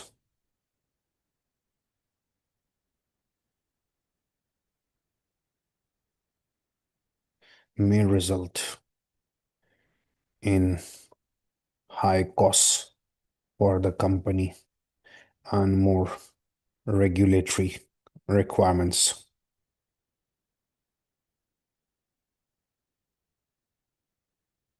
Another environmental issue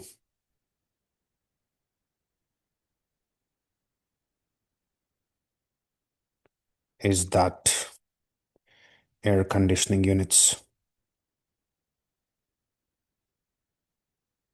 are resulting in high usage of electricity, and research is being done on alternative cooling methods. Any alternative methods can result in loss of sales of air conditioning,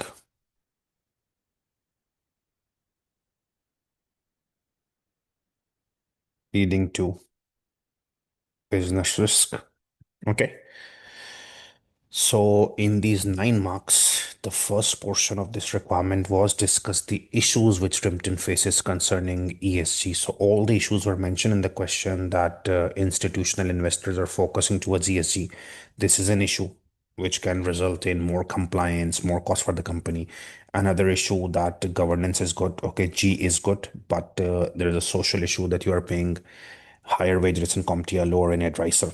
Okay, and environmental issues has to be discussed that alternative cooling methods are being developed, which is obviously a business risk for my company, and the global warming, so more regulation. So these are the ESG issues. Now, recommend actions Remington can take to overcome these issues. So what you have written the issues. Now you just need to think and recommend some actions which Remington can take to overcome these issues. So there are mainly 4 issues discussed. First, the institutional investors are focusing, they're shifting their focus. And another issue that cost and compliance requirements will increase, and it is paying lower wages. Okay. And secondly, business risk. So what actions Remington can take to overcome these issues?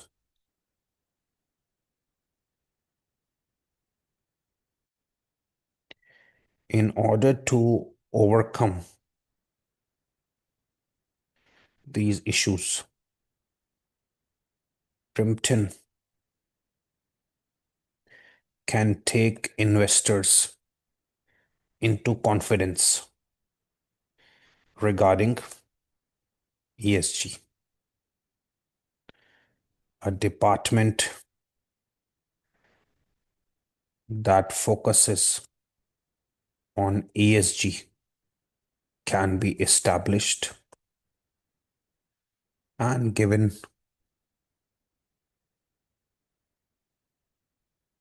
the task to ensure company not only focuses on financial aspects, but takes actions in respect to ESG. This will increase investors' confidence in the company. So for this issue, that institutional investors are shifting on those companies that are focusing on ESG. You can take investors into confidence. You can make a department as well. And that department's task will be to focus on ESG rather than just focusing on financial issue. Okay. Another issue which you mentioned above, because you need to recommend actions to overcome the issues. Another issue which you mentioned that investors want companies to disclose in their annual reports, increase compliance. Drimpton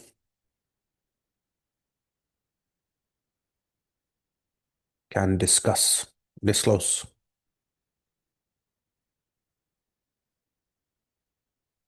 whatever actions it is taking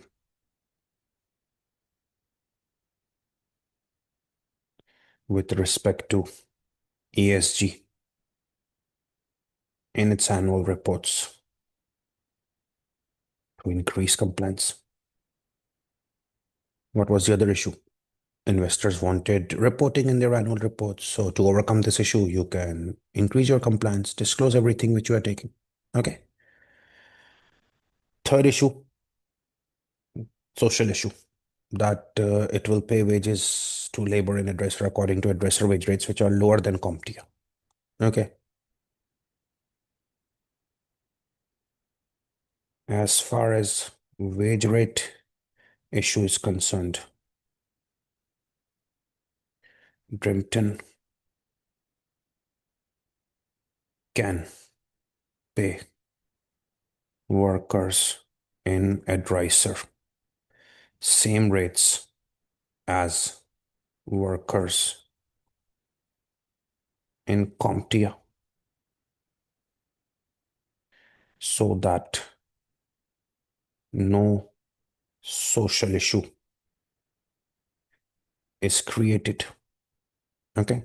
Another issue which you discussed with respect to ESG was that a social issue can be created that you are paying lower wage rates to advisor workers, although they're according to advisor country, but it's your subsidiary. You are paying one subsidiary's workers higher wage rates, CompTIA, and one subsidiary lower wage rates. So social issue, you can make the same pay rates. Okay.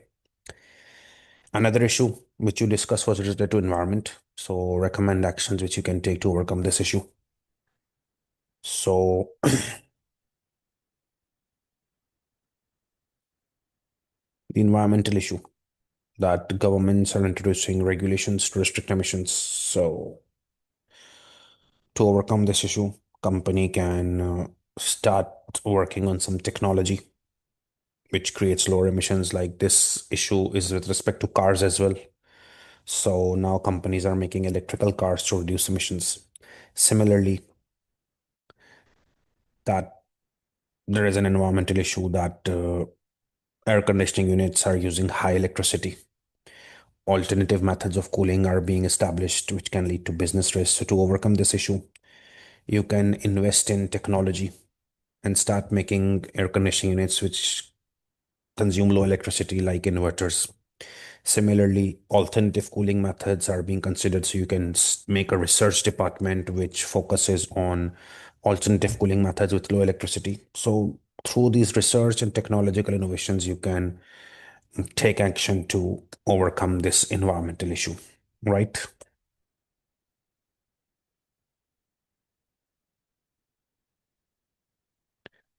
As far as environmental issue, Drimpton can start working on air conditioning units with lower emissions.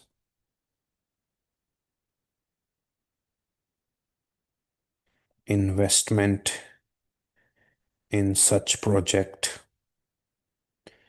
and a dedicated department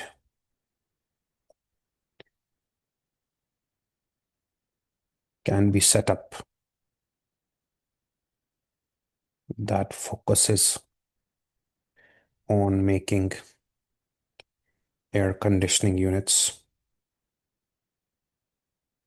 with low emissions. Similarly,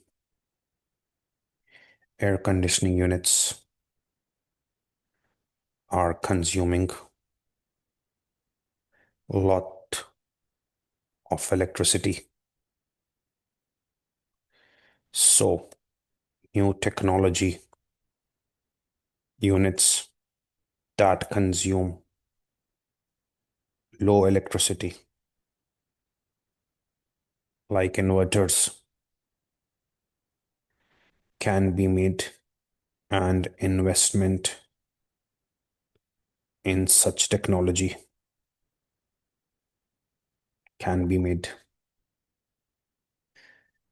Alternative methods of cooling can also be researched on,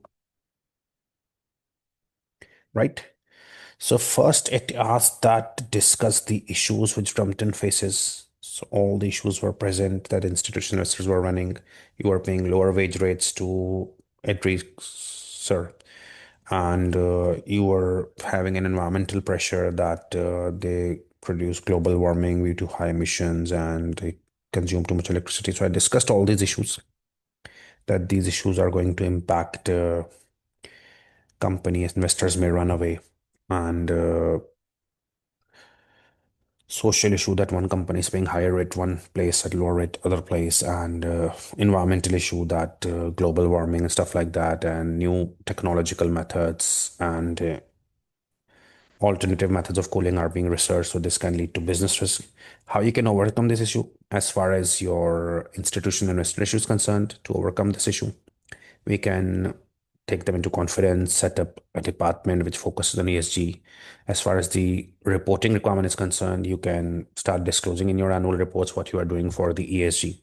As far as the wages rate is concerned, you can match the wage rates. Okay. As far as high electricity use is concerned, you can start making air conditioning units offering consuming lower electricity like inverter. You can invest in technology of inverter. Similarly, if people are researching on alternative methods of cooling, you can again focus on alternative methods of cooling and start investing in that. Okay.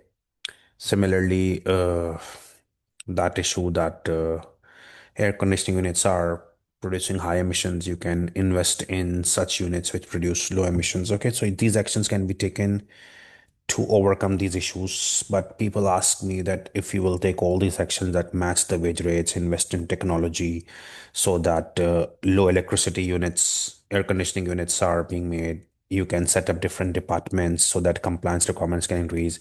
You can make ACs with lower emissions. So all this will increase cost for the company. Yes. Focusing on environment, ethical, social issues always increases costs. Okay.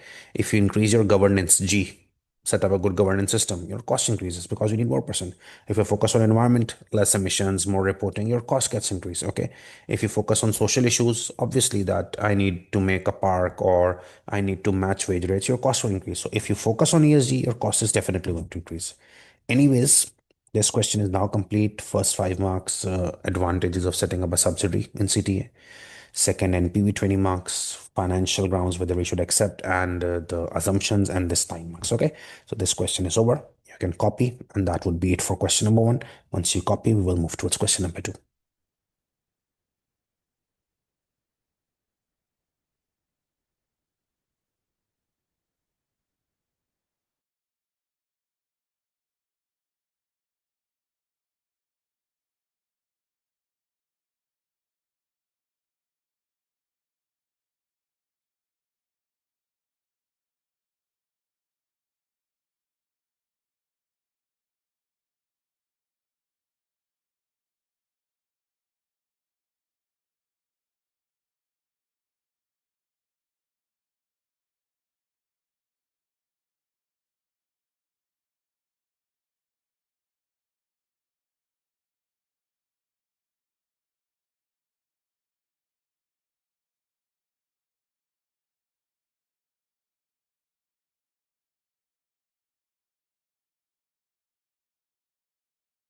Okay, I think we should now move towards the next question of this past paper.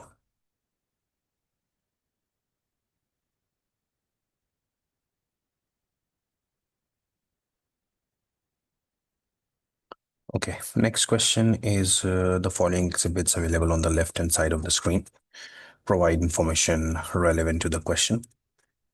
It's something related to Halstock and Marnhall Company financial data. Okay.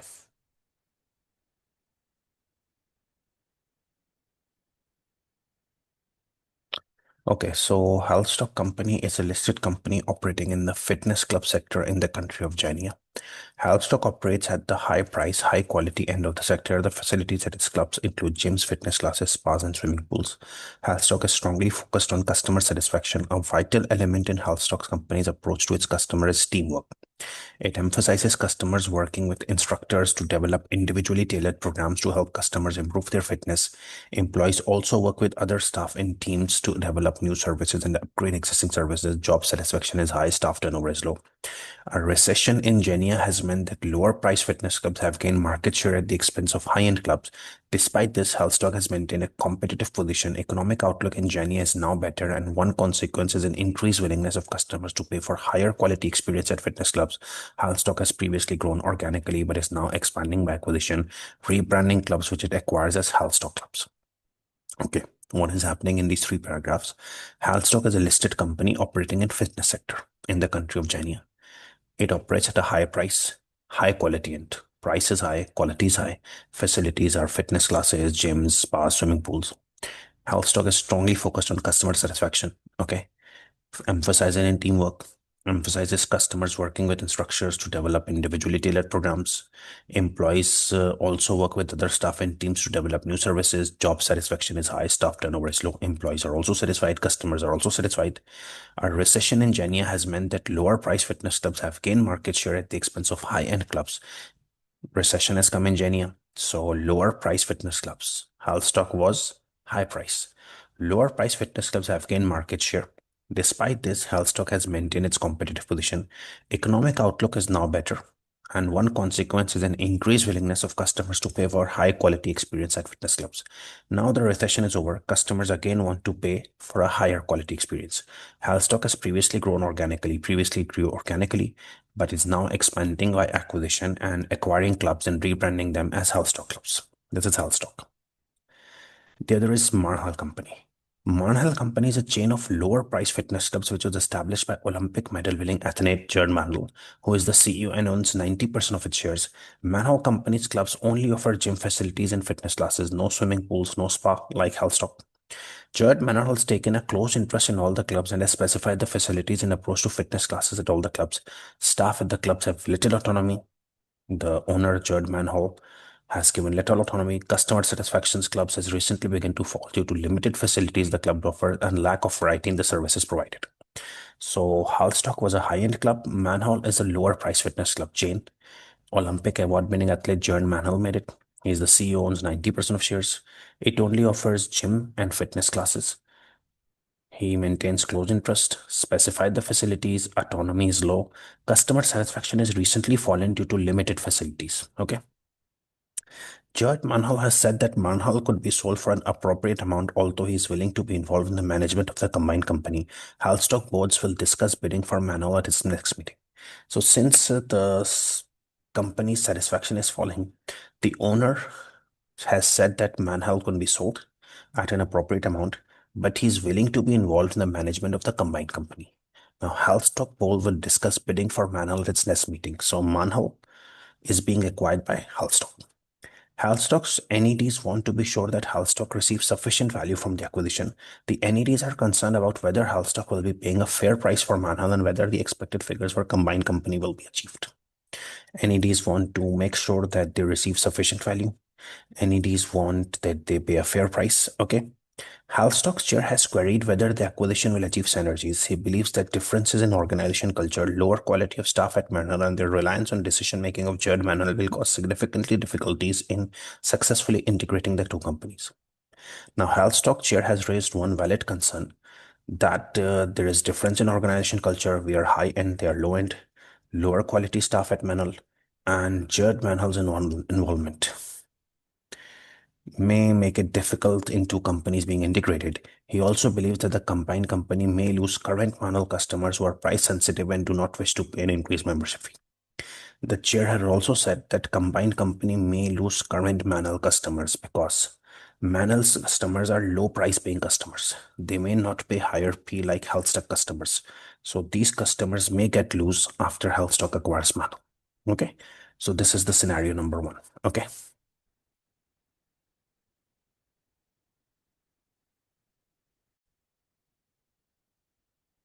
Next exhibit, financial data. The current market value of Halstock equity is 210 million. Who is Halstock? The high-end club. The market value of equity is 210. Halstock finance director has estimated the value of Marnhall to be 145.8 million based on a free cash flow growth rate of 5%. So current market value of Halstock is 210. Halstock's finance director has estimated that Marnhall, the company we're acquiring, is of 145.8 million. Free cash flow growth rate is 5%. If the acquisition of Marnhall goes ahead, the revenue of the combined company in year 1 to 4 is as follows. So revenue is given for the combined company, not for Halstock, not for Marnhall, but for the combined company, 230, 242, 255, 269. The revenue in year 1 is expected to be the sum of revenues in most recent year of Halstock and Marnhall, uplifted by 5%. How did they get the revenue in year 1? Sum of revenues of Halstock and Marnhall increased by 5%. Post-tax operating cash flows in each of years 1 to 4 are expected to be 22% of revenue. This is the operating profit. Okay. Operating cash flows, operating profit, 22% of revenue. Similar to the margins which Halstock has already achieved. So the revenues are given. Cash cost TAD is not given. Operating profit is given 22%. Combined company will require additional investment in non-current assets of 7.5 million at the end of year 1 and 0.45 for every $1 increase in revenue for 2 to 4. So additional investment in NCA 7.5 million at the end of year 1, 0.45 for every $1 increase in revenue. Revenue, post-tax operating cash flows, and additional investment in non-current assets in each year after year 4 are expected to be the same as year 4. After year 4 till perpetuity, they will be the same as year 4.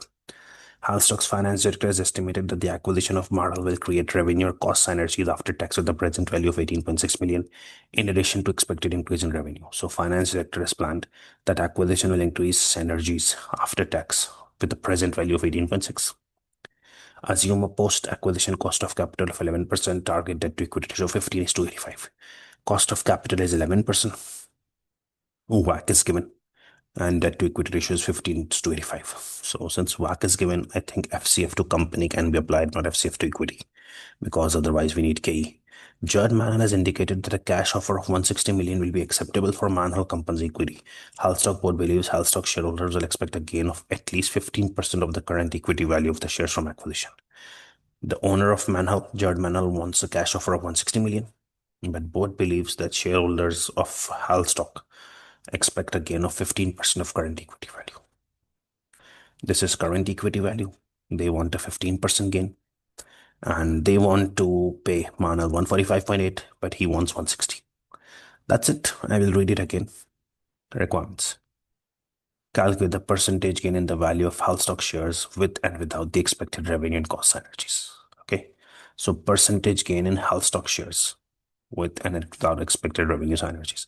So with and without 18.6 million, the percentage gain in Halstock shares. Okay. Okay, now let's just revisit the scenario that Halstock was a fitness club sector, Genia country, high price, high end, staff turnover low, job satisfaction high, recession means that lower price fitness club gain market, but now it's recovery and customers want better service. Marnhall, lower price fitness clubs, owner Judd Marnhall, less facilities, and he wants to sell Marnhall for appropriate amount. NEDs want to be sure that there's sufficient value, and Halstock chair has said that whether it will achieve revenue cost synergies.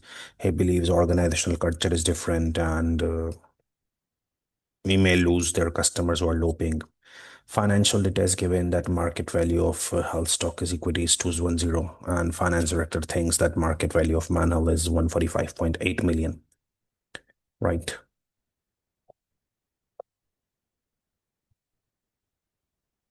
and growth rate is 5%, and revenue of combined companies given that post-tax operating cash flows, the operating profit is 22% of revenue, and combined company requires additional investment NC of 7.5 million and new 0.45 for every $1 increase in revenue for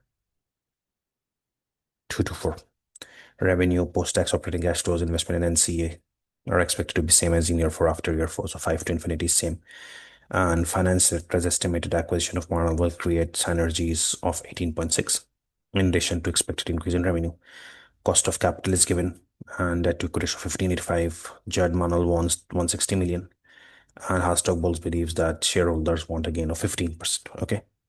Requirement A, calculate the percentage gain in Halstock shares with and without expected revenue and cost synergies. Okay. This synergy with and without. So firstly,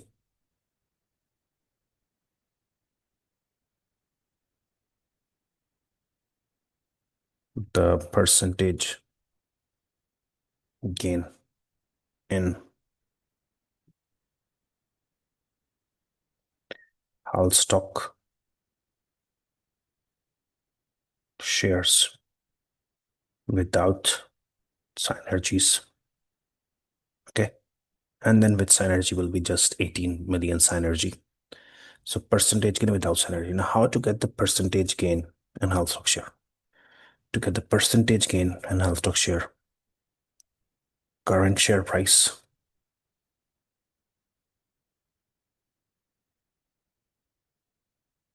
compared with combined company share price. You get percentage gain. Okay. Percentage gain in Halstock shares. So current share price, combined share price. Since here number of shares are not given, so we'll take current share price or current value in total. Divide and compare it with combined company share price or total combined company value.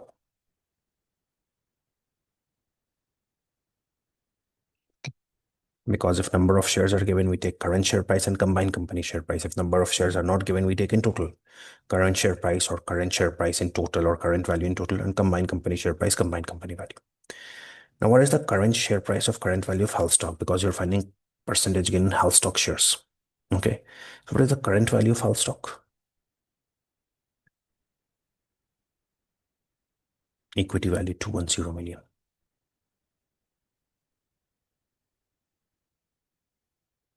Let's find the combined company value. Now, how do you find combined company value? For a combined company, a revenue is given, operating cash flows is given 22%. This is the margin, operating profit margin, investment in non-current assets. So I think it's FCF and FCF to company. So combined company value will be to FCF to company, and FCF to company, revenue, cash cost, and TAD. You get operating profit, interest, you get PBT, tax, PAT.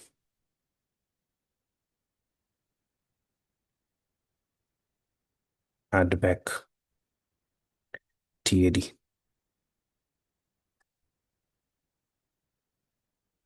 Less investment in NCA, less investment in working capital.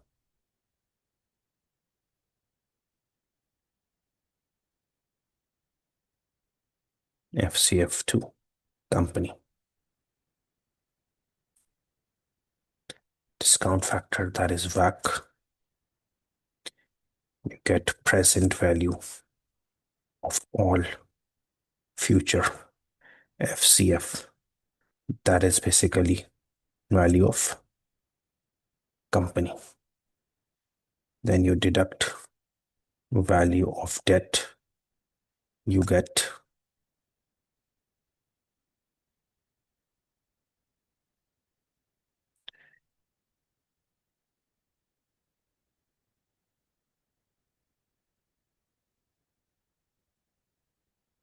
Value of equity. Remember, to find percentage gain in Halstock share, current share price of Halstock, combined company share price. When share price, number of shares is not given for individual share, you can take the total current share price or current value and combined company value. So current value is 210 million of Halstock. Percentage in Halstock shares, we need to get the current value of Halstock and combined company value. Okay, combined company value, FCF method. Let's start. It's 4-year data given. So let's start. Revenue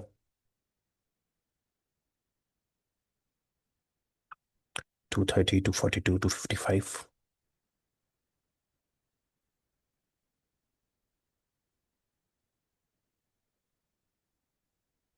To 69.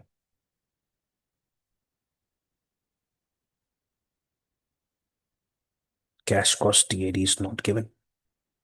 Operating profit is 22% of revenue.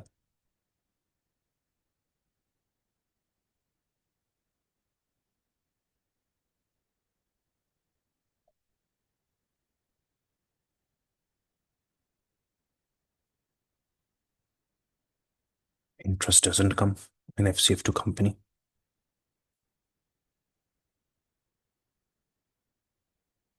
You will get PBT.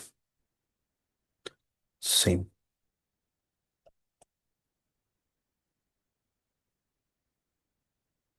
Think tax is not given.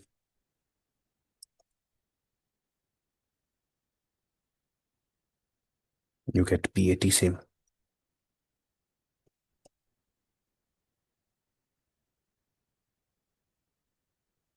Add back TAD. So no TAD given. Less investment in NCA.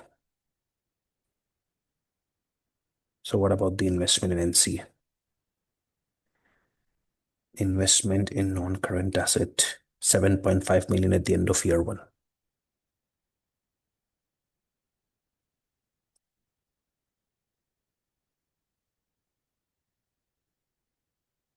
Okay.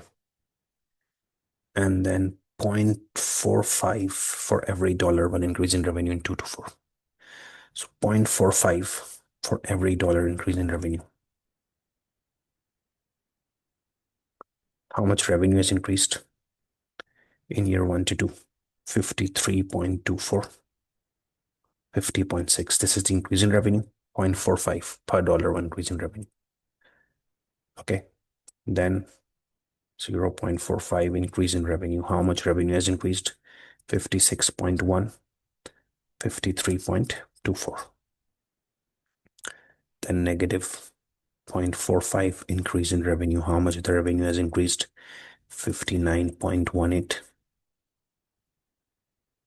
56.1. No investment in working capital. You get FCF to company. Now, how do you get FCF to company? Sum from PAT. B14 to B17.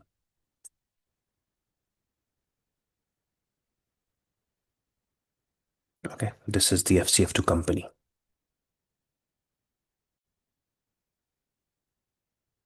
Investment in working capital, investment in NCA student has highlighted. I just made a small mistake. It was 0.45 for every $1 increase in revenue. And what I did, I applied it on, I think, profit. So I just have to change it to revenue. Not 53.24 minus 50.6, it's profit. It should be revenue.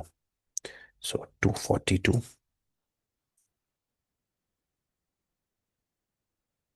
minus 230.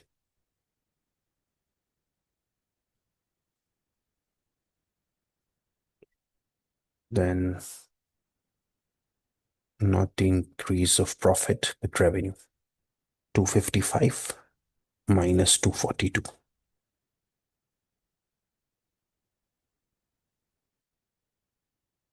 And here 269 minus 255.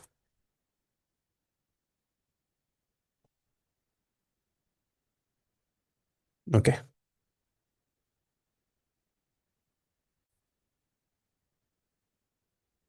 So it was just a small issue which you guys needed to be aware that if percentage gain half stock share needs to be calculated without synergies. Now, without and with synergy is just 18.6 million difference, not a big deal. So if percentage gain without synergy, so it's current share price of Halstock or current value in total, combined company share price, combined value total. Current share price, current value in total is 210 million. Combined value through FCF to company as per the data. Revenue, cash cost, TAD, operating profit 22%. No interest comes PBT. There is no tax even so PAT. Add back TAD, no.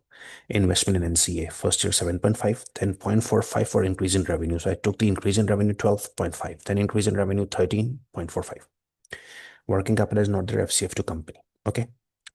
Now, there's one more thing mentioned, which you all know in FCF. Revenue, post-tax operating cash flows, and additional NCA in each year after year four are expected to be same as year four. So after year four, 5, 2, infinity. After year four is 5, 2, infinity.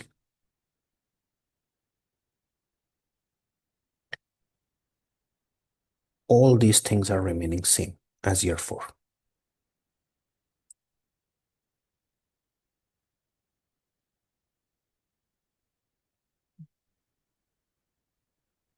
Okay. 269, 59.180, 59.180, 59.180, negative 6.30,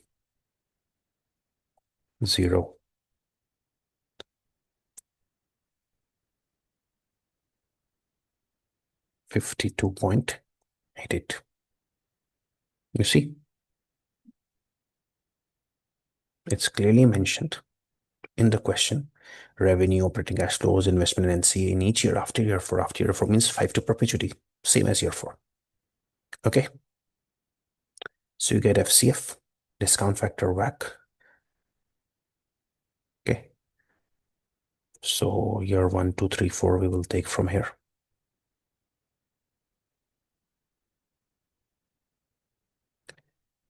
901.812, 901.812.731, 901,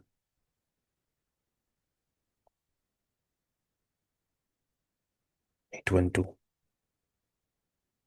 731, 659.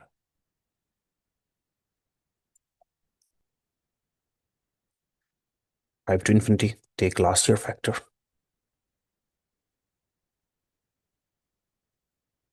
WACC minus G. G is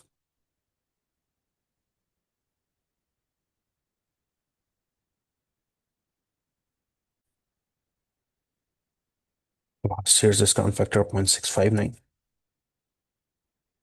over WACC minus G. G is 0. No, sir, it was 5% wrong.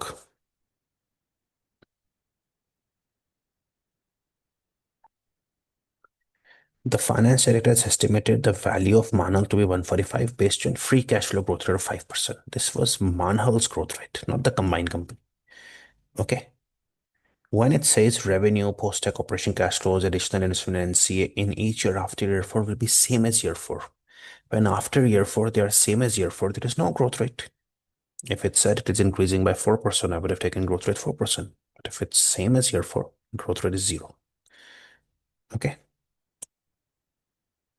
Present value.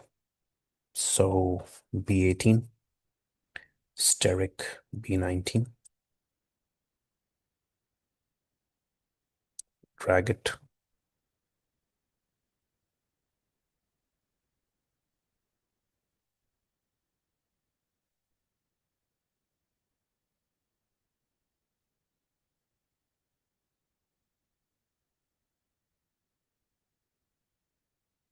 So this is the present and the future FCF.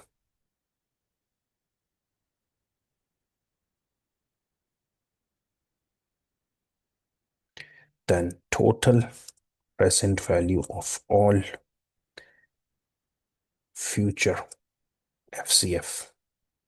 This is the value of company, total present value of all future FCF.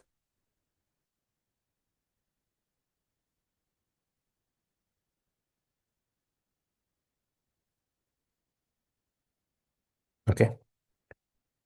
Less value of debt.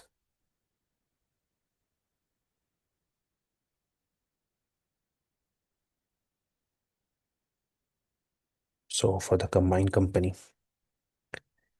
the debt to equity ratio is 15:5, 15% debt, 85% equity. So value of debt is 15%. So minus 15%, 466.06 will give you value of equity.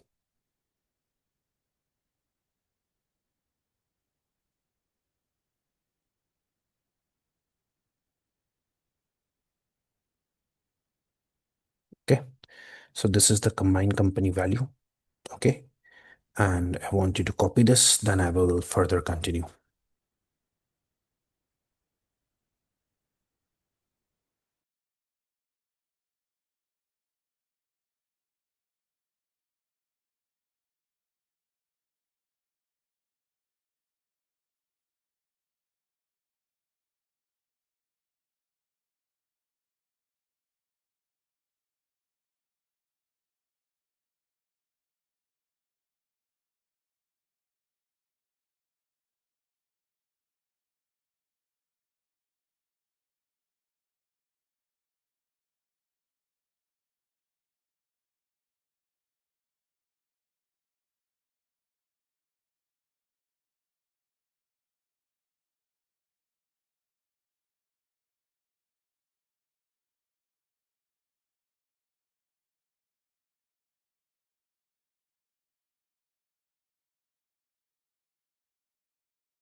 Okay, now pay attention as I'm going to solve the requirement now. That it asks for percentage gain in value of Halstock shares. So to get percentage gain in Halstock share with and without synergy, synergy is just 18.6 million. So I'm just calculating the percentage gain in Halstock share without synergy. So ignore this 18.6 million synergy. Okay. And percentage gain in Halstock shares. So current share price of Halstock or current value 210. Combined company share price, combined value, you get the percentage gain. Okay. So combined value is via FCF, revenue, operating profit, interest, tax, PAT, investment in CA, very small items were given. Investment in working capital, FCF to company. Discount factor back, you get present value. Present value of all future FCF is the value of company less value of debt, you get value of equity. Now, this is the combined company value. Okay. Now, how much will the Halstock gain? Okay. Will Halstock shares gain 210 million and 396 difference? The answer is no. Why? Because look at this working here. The combined company value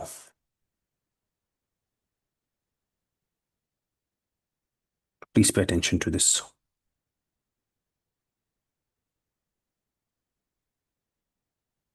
is 396.15. The combined company value is 396.15, right? But Halstock existing value was 210,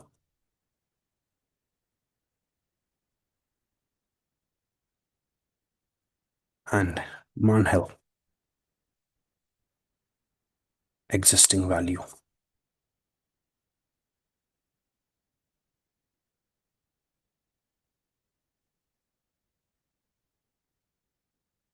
is 145.8.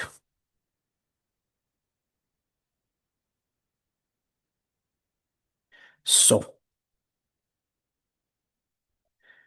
the benefit or additional value created, or you can say additional benefit, is basically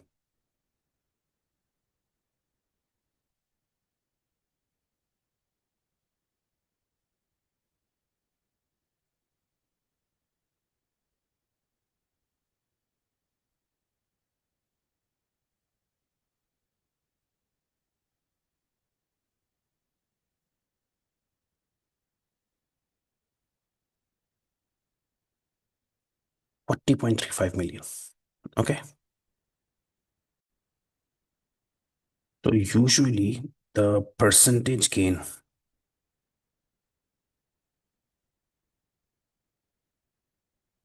for Halstock shareholder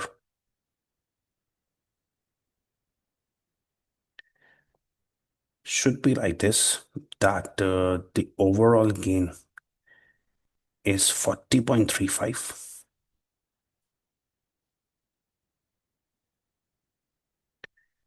and their existing value was 210. So percentage gain should be 40 million out of 210 million, 19.21%. But I just want to make one small change in this wording, that for percentage in Halstock, their value was 210.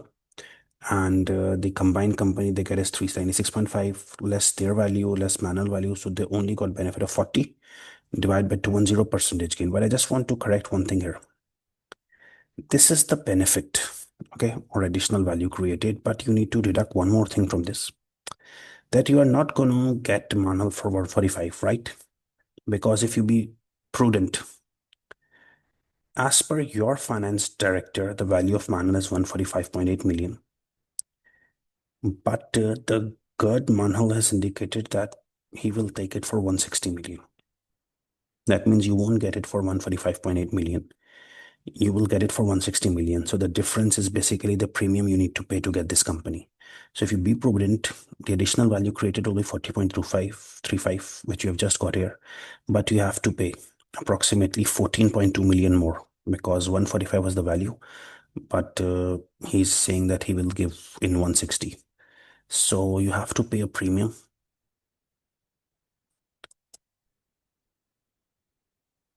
14.2 million. So the additional value or additional benefit to Halstock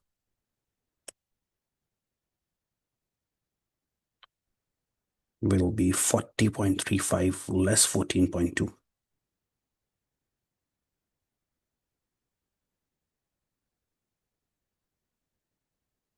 And now you can say that percentage gain is the benefit they are getting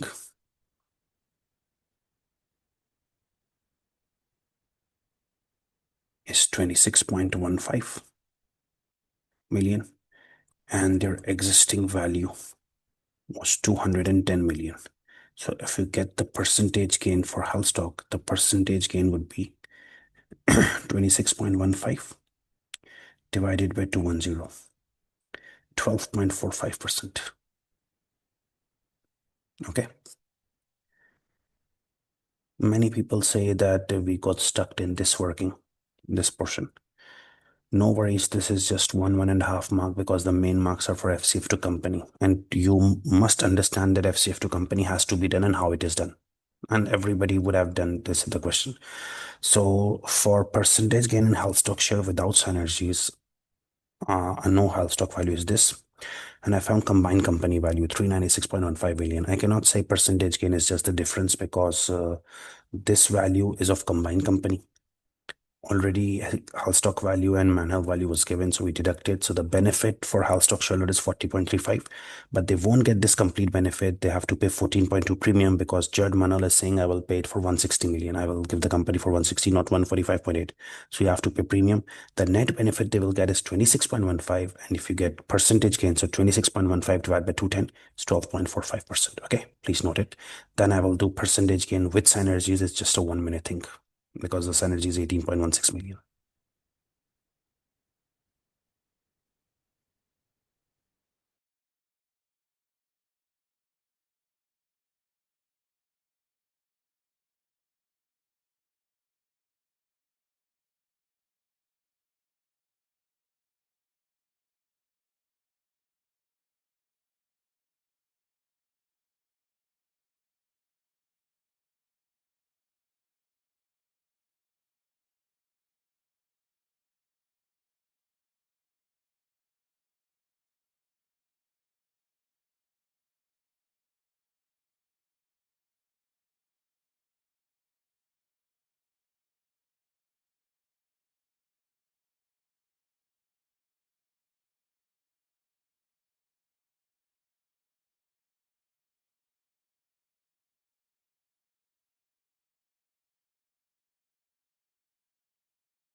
Okay, now we have to find the percentage gain in Halstock shares with synergy of 18.6 million.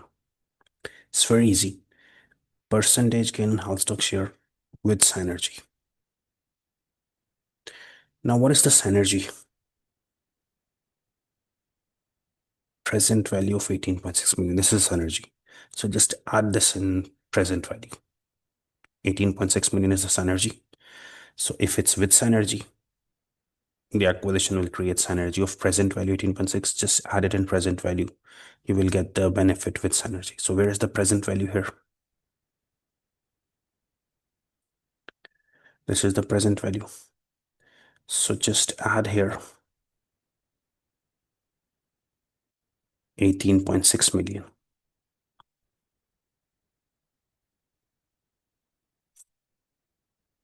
Why am I adding here? Because it's present value of synergy. So I have to add it wherever is the present value.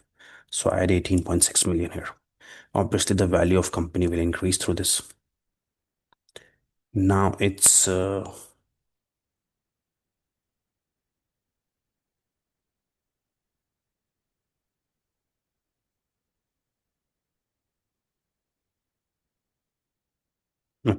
Now this is the value of equity. Obviously, it has increased. Previously, it was 396, I think. Now it has increased because now you are calculating the benefit with synergy. So I added the synergy. Okay. Now the combined company value is 411.96 after synergy. Existing value was 210,145.8. Additional value will be 56.16. But this is not the benefit Halstock shareholders will get. They have to pay a premium of 14.2 because 145.8 is the current value. But John Marnhall wants 160 million. So 14.2 premium. Now our additional benefit would be 41.96 million for Halstock. Previously, it was 26.15. Now, after synergy benefit, it's 41.96. So now the percentage will be benefit 41.96 and existing value 210. So the percentage gain will be 41.96 divided by 210 existing value. Going to be approximately 20%. Right? So percentage gain with and without synergies is there. Firstly, I needed combined value. So I got the combined value, present value of all future FCF. Okay.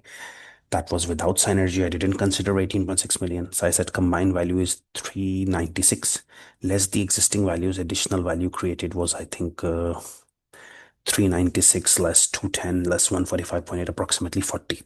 But 14.2 premium had to be paid. So Halstock would only get benefit of 21 million. Okay. 20 million, sorry. So 20 divided by 210, it was 12%, right? But with synergy benefit, it will increase by 18 million, whatever is the synergy. So I added in present value 18.6. My value changed. Value became 411.96. Same thing as existing value of Halstock Marnhall. Value was 56.16. Now premium has to be paid. So the previously benefit, which was approximately 26 million, now it rose to 41.96 million, and percentage is 26 over 210. No, 41 over 210. Okay. Hope this is clear to you. Our 9 mark requirement is over. You can copy this, and then the further 2 parts will result in the end of question number 2. Okay.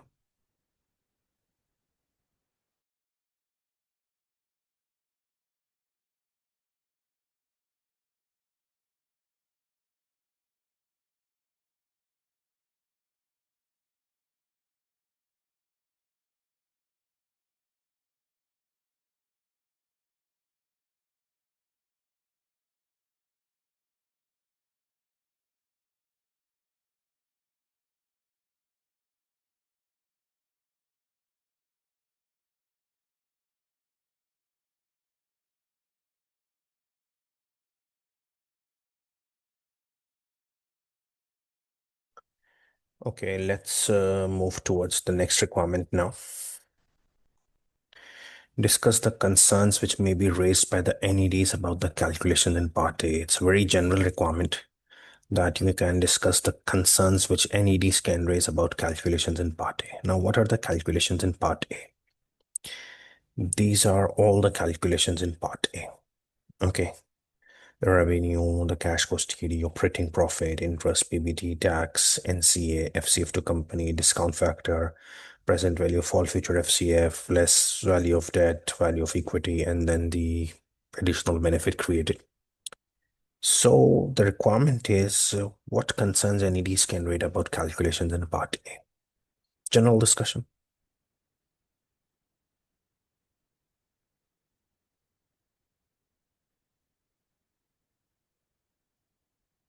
Now, NEDs can raise concerns on revenue increase.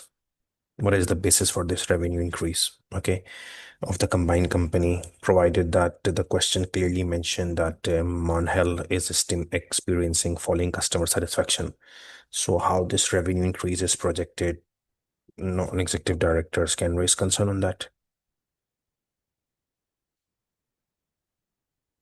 NEDs can raise concern on a revenue increase.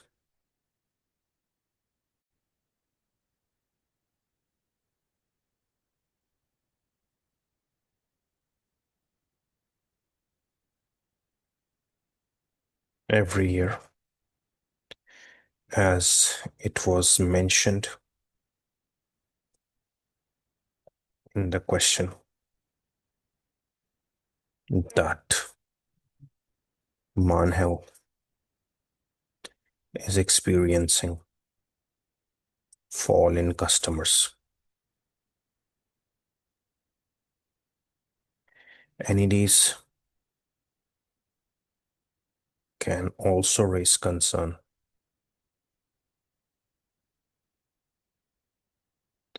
on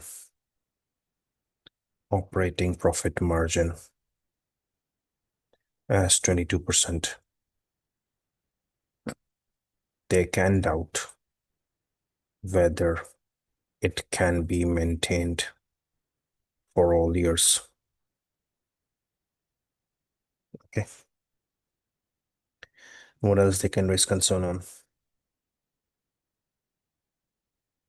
They can raise concern on discount factor, 11%, which can change with changing economic conditions, but it has been assumed constant.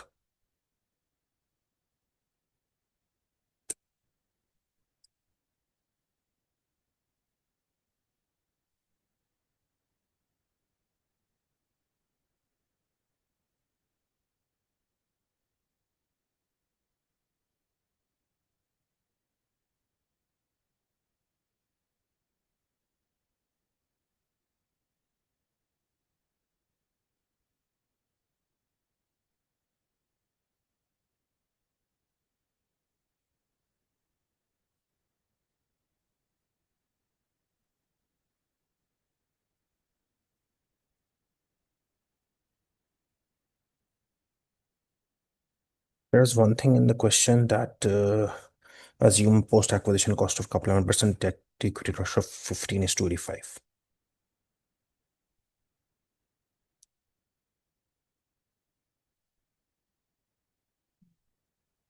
The debt to equity ratio is assumed as 15:85. NEDs can raise concern on this because if this target debt to equity ratio is not achieved, it can affect equity value, which in turn will affect the percentage gain on Halstock shares.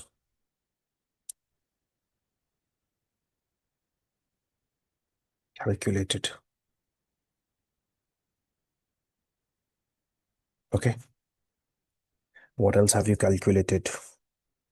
You took synergy impact on this. Okay. So NEDs can also raise concern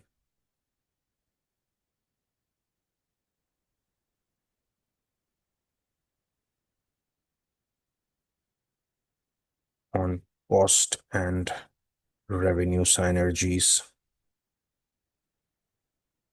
of 18.5 million. 18.6 million.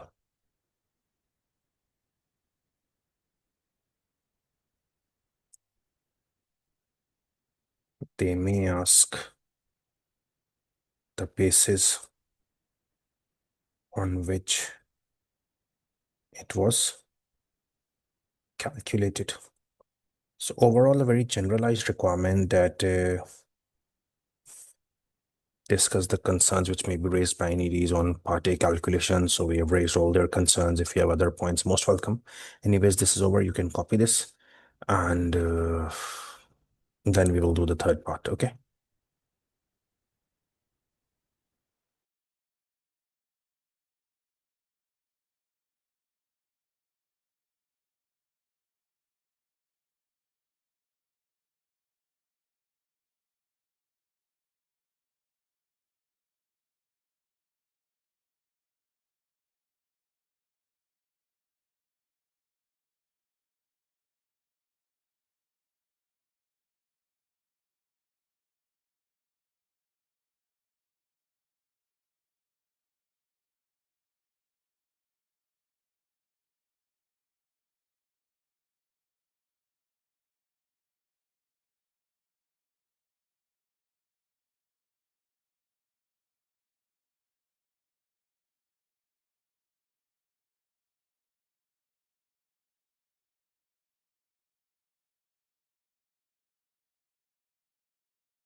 Okay, let's move towards the last requirement now.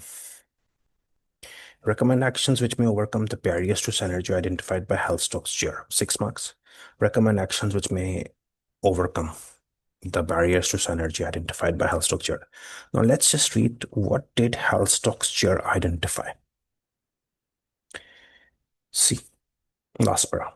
Halstock's chair has queried whether the acquisition will achieve synergies. Now, Halstock's chair thinks synergies won't be achieved. He believes differences in organization culture, lower quality of staff at Marnhall, and reliance in decision-making of Judd Marnhall will cause significant difficulties in successfully integrating the two companies. He also believes combined company may lose current Marnhall customers who are price sensitive and do not wish to pay increased membership fees. Now, the requirement is recommend actions which may overcome barriers to synergy identified by health structure. You need to recommend actions which may overcome the barriers to synergy identified by health structures. Now, what did health structure identify? Health structure said that synergies won't be achieved. He's saying there are some barriers to synergy. Understanding? Barriers to synergies. There's something stopping synergy. What? He thinks that differences in organization culture, lower quality of staff at Marnhall, reliance on shared Marnhall decision-making will cause difficulties in integration. He believes combined company may lose current Marnhall customers who are price sensitive, do not wish to pay increase fees. So he says that due to differences in culture, lower staff of Marnhall, reliance on shared Marnhall, may be difficult in integration, so synergies won't be achieved. And he thinks that customers of Marnhall we will lose because they're price sensitive, they do not wish to pay increase fee. He thinks there are some barriers to entry. Synergy. You need to recommend actions which may overcome this. Now,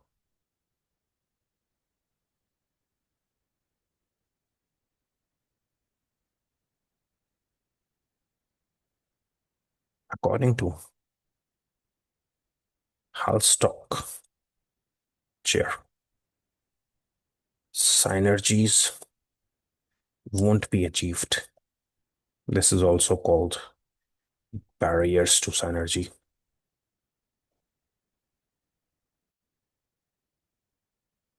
due to many factors. Firstly, he thinks that we may lose Marnhall customers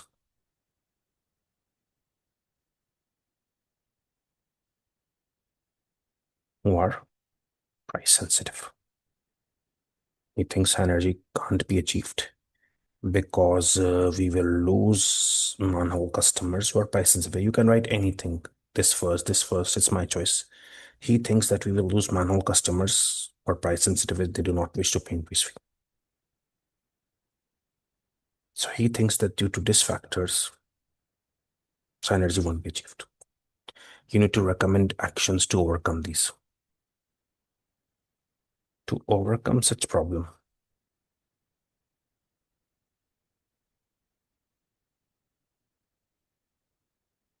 Halstock can offer incentives for old Marnhall customer.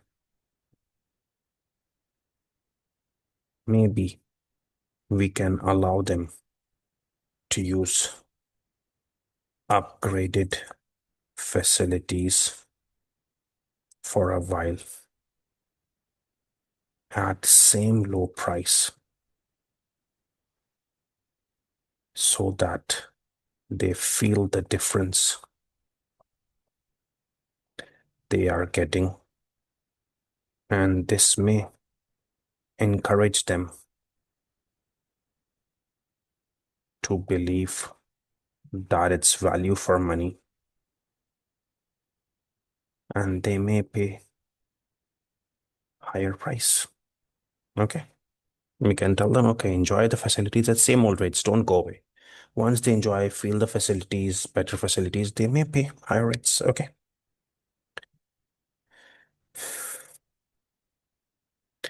Now, he was also of the view that synergy can't be achieved because reliance on shared Marnhall decision making will cause significant difficulties in integrating two companies.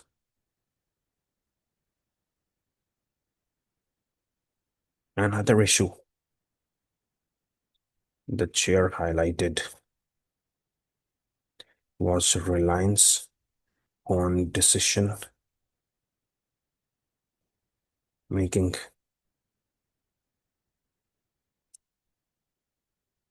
Shared Marnhall. How to overcome this? This can be overcome by restricting shared Marnhall roles in day-to-day operations. You can involve him in management in more senior decision-making tasks, but day-to-day operations, his role can be minimized. So obviously this problem can be overcome if you don't involve him in day-to-day affairs. What else the chair said?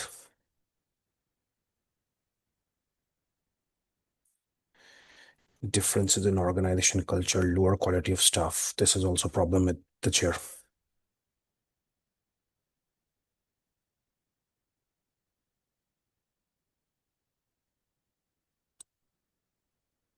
As per the chair,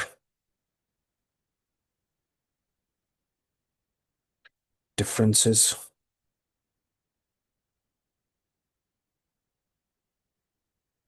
in organization culture may also make it difficult in achieving synergies.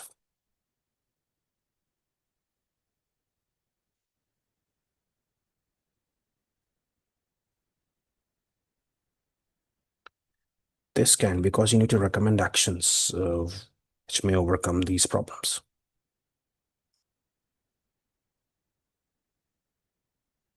By giving training to Marnhall's staff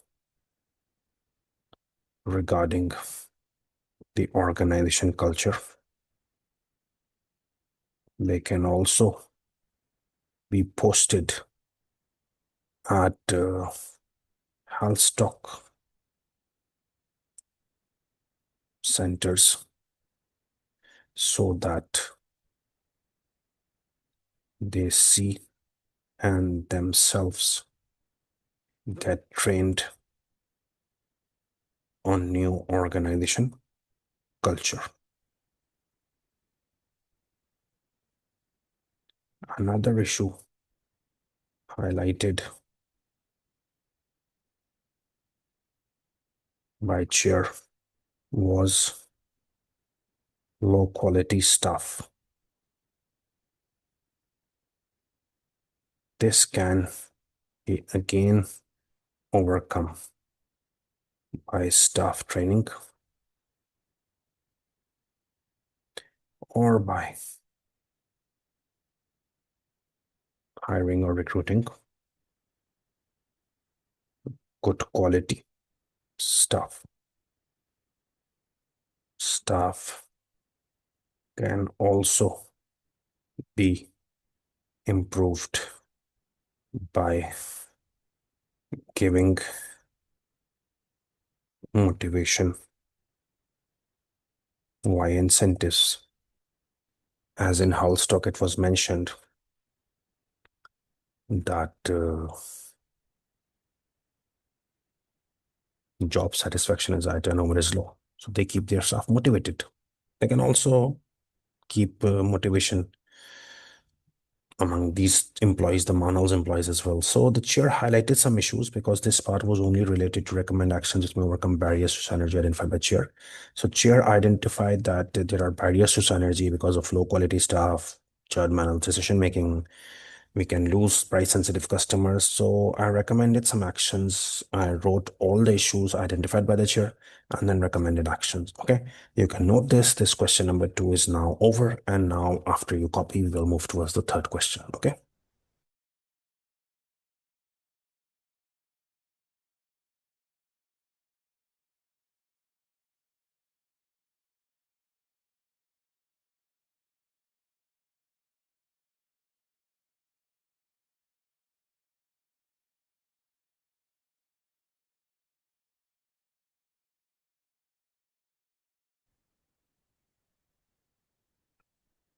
Okay, so let's start question number 3 of this September-December 2025 attempt question. Okay. So again, the information is that following exhibits available on the left-hand side of the screen provide information relevant to the question, Passmore Company hedging a transaction. Okay. Information should be used to answer the question requirements within your chosen response option. So let's see the case study here.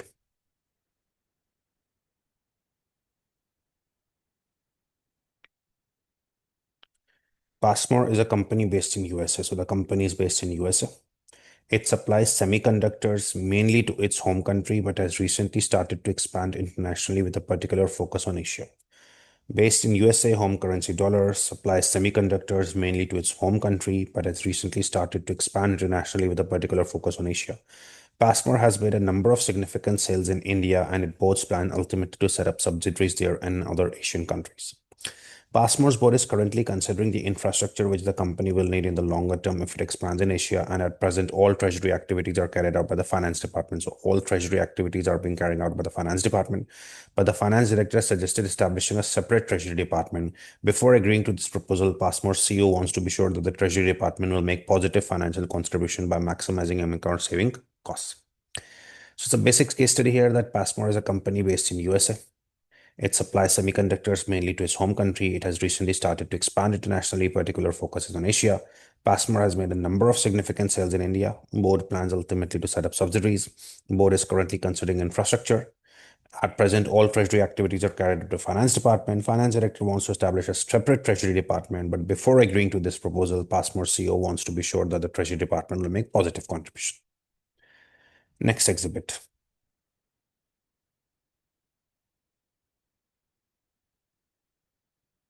It is 1st February. Passmore has just agreed a major sale in India where the customer will pay 202 million rupees for the order on 31st August. So today is 1st February. Customer will pay 202 million rupees on 31st August. That means we are expecting a receipt of 202 million. Customer will pay 202 million. We were expecting a receipt of 202 million for the order on 31st August, right? So if today is 1st Feb and you're receiving on 31st August, that means whole February, then whole March, whole April, whole May, whole June, whole July, whole August. Okay. So you're receiving after 7 months. You're receiving after 7 months, right? So it is 1st Feb and we are receiving 202 million on 31st August after 7 months. Passmore's finance director is considering using forward contracts, futures, or options. Okay, so it's a perfect case study of hedging that finance director is considering forwards, futures, options to hedge the receipt. Needs calculations comparing these instruments. Exchange rate is rupee per dollar. So you are in USA. Dollar is coming in denominator, so it's an indirect quote, right? Spot rate is given to, and 7 months forward rate is given. Futures, contract size is in rupees and price is quoted at R per dollar one. Okay. So you are expecting 202 million rupees and the contract size is also in rupees. Okay. And quote is indirect. So March, June, September futures given. That means this is 1st February. You are given future of 31st March. So whole Feb, whole March, 2 months. Then till June, Feb, March, April, May, June, 5 months. And Feb, March, April, May, June, July, August, September, 8 months. 2 months, 5 months, 8 months, which is given. In options, contract size is rupee 5 million, excess price premium is cents. In premium is in cents, right? So this is the exercise price is dollar coming in denominator. Indirect quote, but the premium is in cents. Okay. Calls inputs are given, and extra price, just one exercise price is given, March, September, March, September. And the formality statement assume futures and options contract mature at the month end basis can be assumed to diminish to zero at contract maturity based on month interval. It can be assumed there is no basis risk. Calculation should assume that options are exercised. Okay. Recommend an appropriate hedging strategy. So you need to recommend an appropriate hedging strategy for the R202 million, which Passmore is due to receive, discussing the factors that will determine the decisions. You should show all relevant calculation to support the advice given. 4 marks discussion and remaining marks for calculation. So appropriate hedging strategy, and the hedging strategy is either futures, either options, or either forward exchange contract. Okay. And advice on ways in which Treasury Department can make a positive contribution, 8 marks. So this is a good theoretical requirement that how Treasury Department can make positive financial contribution, and then professional marks. Okay, so let's start. First, to just make the small information which will be relevant.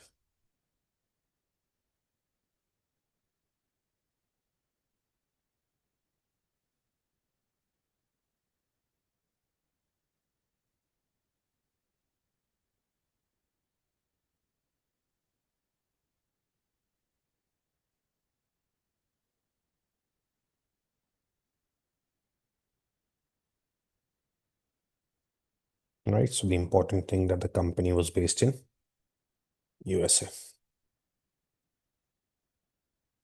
ठीक है.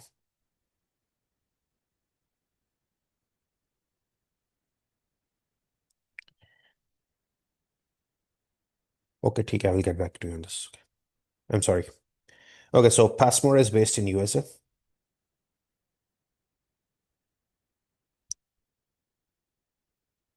Theoretical term.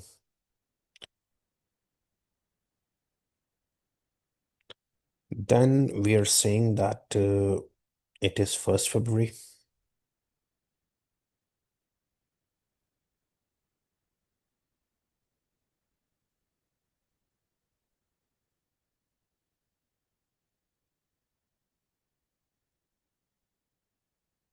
Rupee 202 million in on 31st August. So today's 1st Feb, 1st March, 1st April, 1st May, 1st June, 1st July, 1st August, and then 31st August. Okay, so 7 months.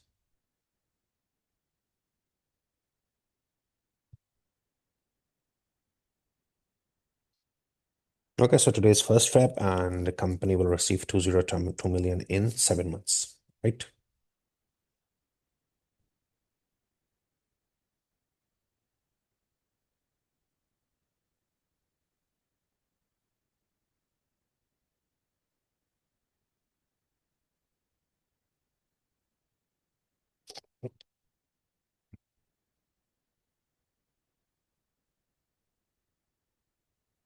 And it's considering using forwards, futures, or options. Exchange rates are given. Dollar as in denominator, indirect quotes, spot rates, 7 months forward is given in futures. You're given March futures. So today's first rep, you're given March future, 1st March, 31st March, 2 months. This is 2 month future. Today's first rep, you're given for 30th June, 1st March, 1st April, 1st May, 1st June, 30th June, 5 months, right? Today's first rep, so 1st March, 1st April, 1st May, 1st June, 30th June. And you're given for September. So 1st Feb, 1st March, 1st April, 1st May, 1st June, 1st July, 1st August, 1st September, and 30th September. So 2 months, 5 months, 8 months. Option data is given, and you need to recommend an appropriate hedging strategy. Okay. So let's start on this.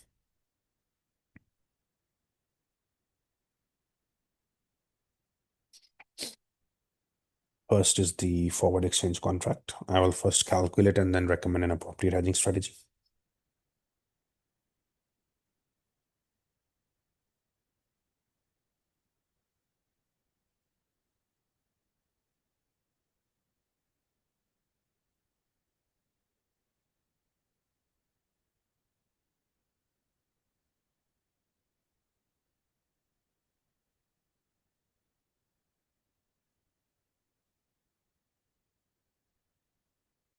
So receipt is R202 million.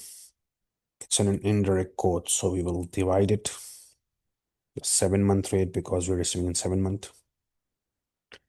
So 7 month rate is given. It's an indirect quote, so division.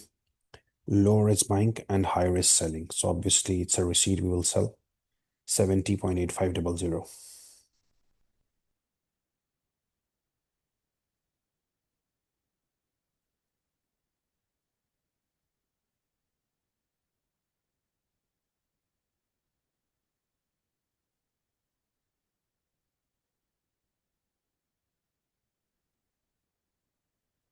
So this equals,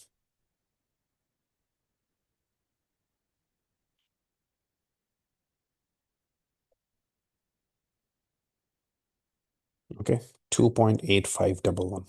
This is the forward exchange contract, right?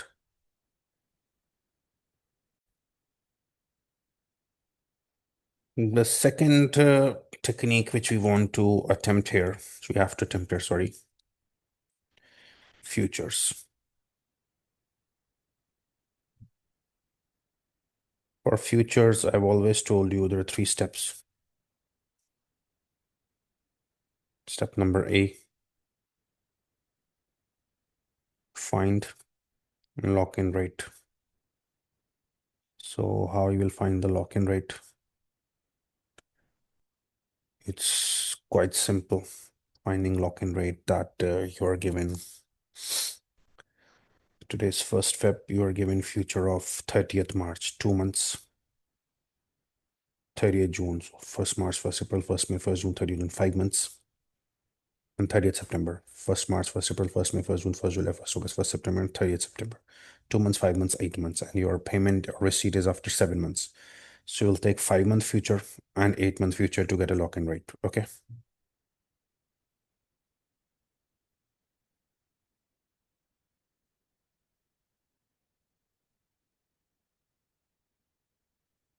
Five-month future, 8 month future.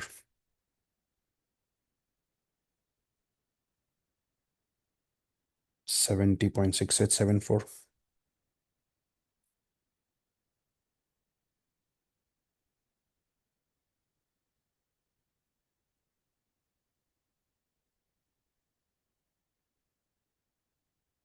$70.9550.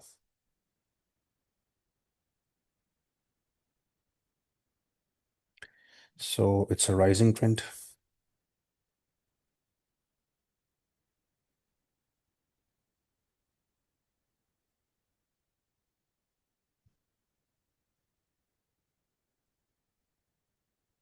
in 3 months.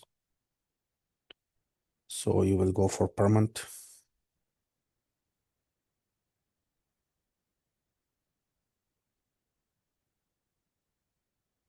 Per month will be this C14. And then finally, 7-month lock-in rate.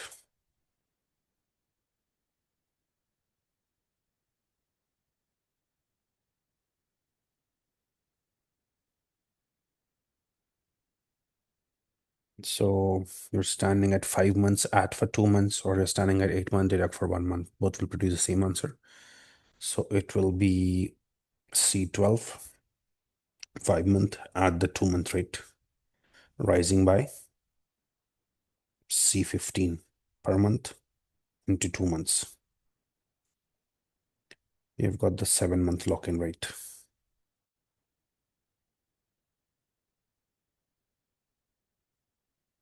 Then B, expected receipts or payments. Here it's receipts using lock-in rate.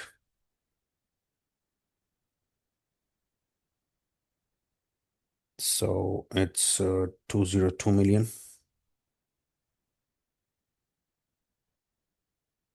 Indirect quote here as well. Dollar is in denominator.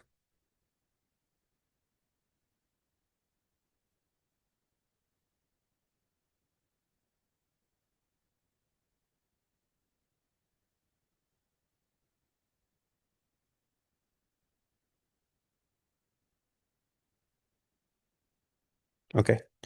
And finally, the third thing here, number of contracts. So previously, number of contracts were like this, that contract size was in, for example, dollars. For example, it's in dollars.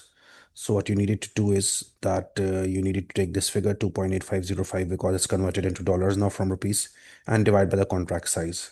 Here, the receipt is 202. Okay. And the contract size is also in rupee. So number of contracts will simply be 202 divided by 5, 40.4 or 40 contracts.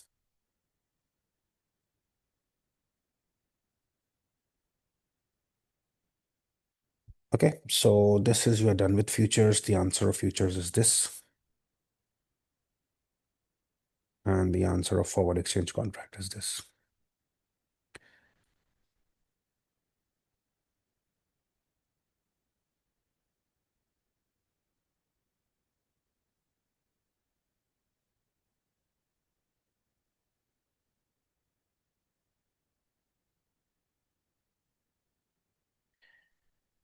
Not too much difference. One is 2.851049 $2.851 million and $2.8505 million. Okay, so future steps are done. Lock-in rate for 7 months, then receipts using lock-in rate. Number of contracts were previously if it's in dollar. This dollar divided by the contract size. However, if it's given in rupee, direct rupee over rupee. You can copy this and I will move towards options.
Now, the last technique is options.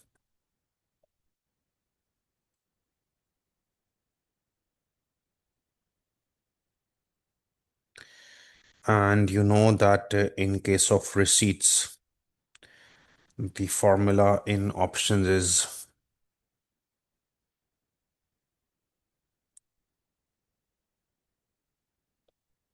expected receipts plus unhedged amount minus premium payable. Okay, so we will first find the expected receipts using exercise price. This is what we do. That first we find expected receipts using exercise price.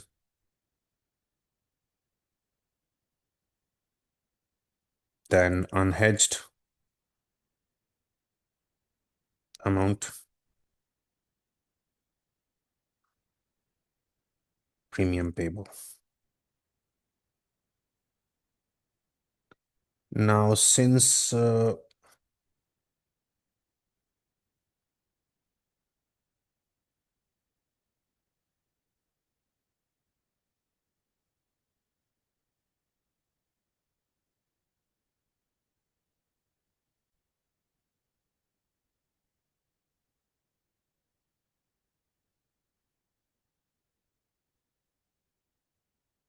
now I've told you that the formula for expected receipts was number of contracts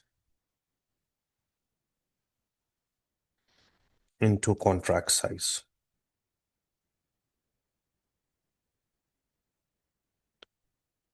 So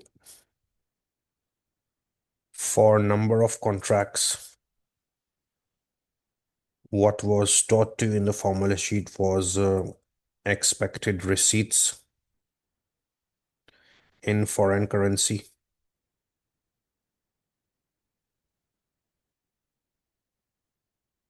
divided by exercise price upon contract size. Remember? Or number of contracts you choose is the expected receipts in foreign currency 202 million, divide by excess price so that it gets converted into dollars, and then divide by the contract size, which was usually in dollars. Here, number of contracts won't be like this. Number of contracts here will be very easy because you see the tone of this formula is expected receipts in foreign currency, that is 202 million. If you divide it by the exercise price of this, it's an indirect quote, right? It becomes dollar. It becomes dollars. And then if you expected receipts in foreign currency was 202 divided by excess price 70.8 becomes in dollar, then it cannot be divided by the contract size because it should be in dollars. Whereas in this question, contract size is in R 5 million. So number of contracts would be very easy here, like we did in the above part as well. That for number of contracts, it would be a very simple thing that expected receipts in foreign currency is 202 million and the contract size, it's R 202 million. And contract size is also R 5 million. So directly divide them. You get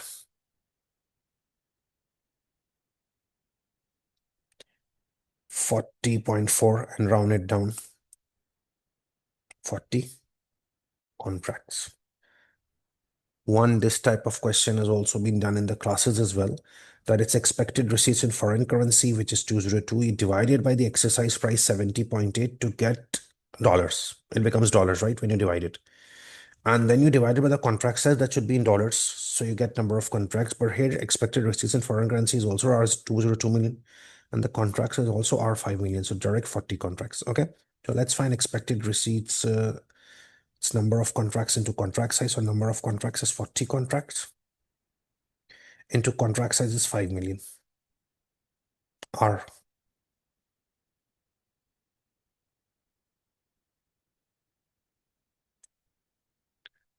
So this makes it R 202 million. Sorry, R200 million. Okay. Number of contracts 40 into contracts is R5 million. So this makes R200 million, but we need this in dollars. So now it's R200 million divided by the excess price. That is 70.8.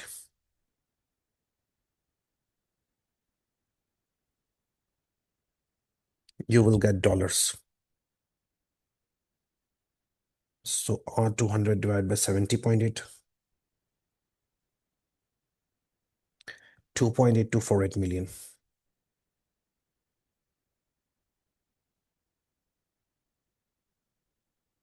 Okay.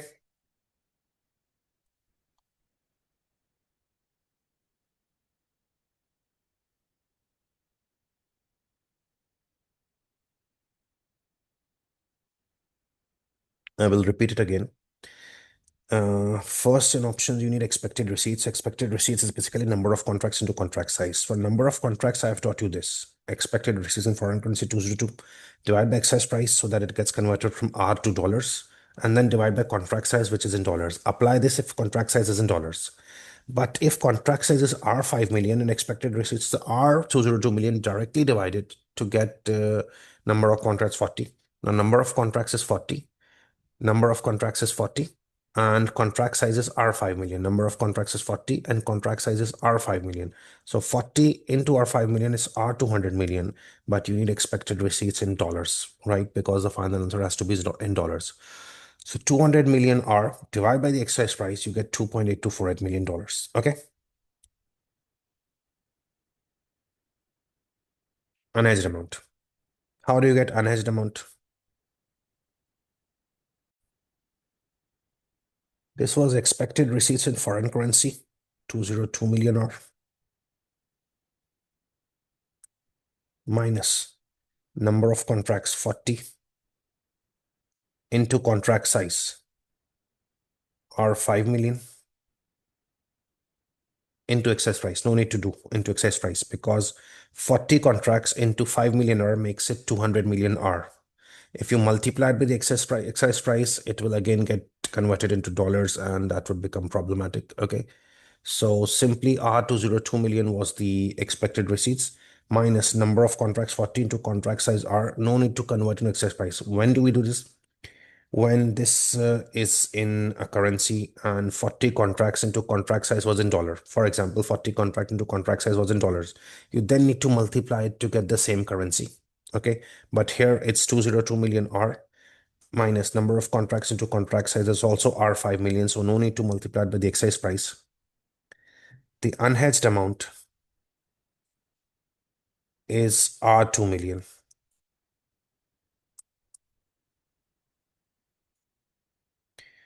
And what do we do with this? This unhedged will be hedged using forward exchange contract. So for just a forward rate, 70.85.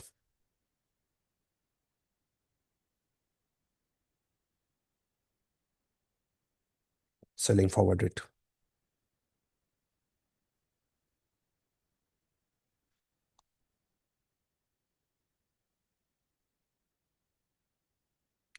Point 0.0282.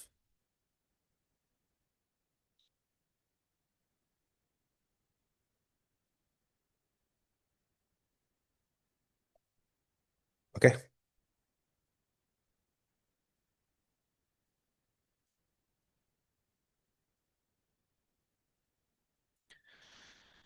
Had the contract size been in dollars, it would have been straight like that. That expected receipt $202 million divided by excess price.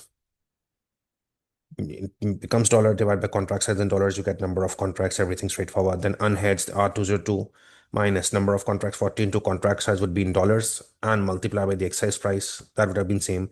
Why we are stopping here? Because number of contracts would be very easy here. That R202 divided by R5. It's 40 contracts. Contract size R5 million becomes R200 million. Cannot leave it in R. We need in dollars, so convert it to dollars by dividing. Okay.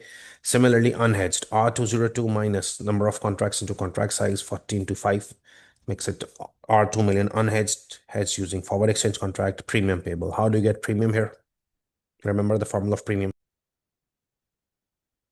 For premium, it was number of contracts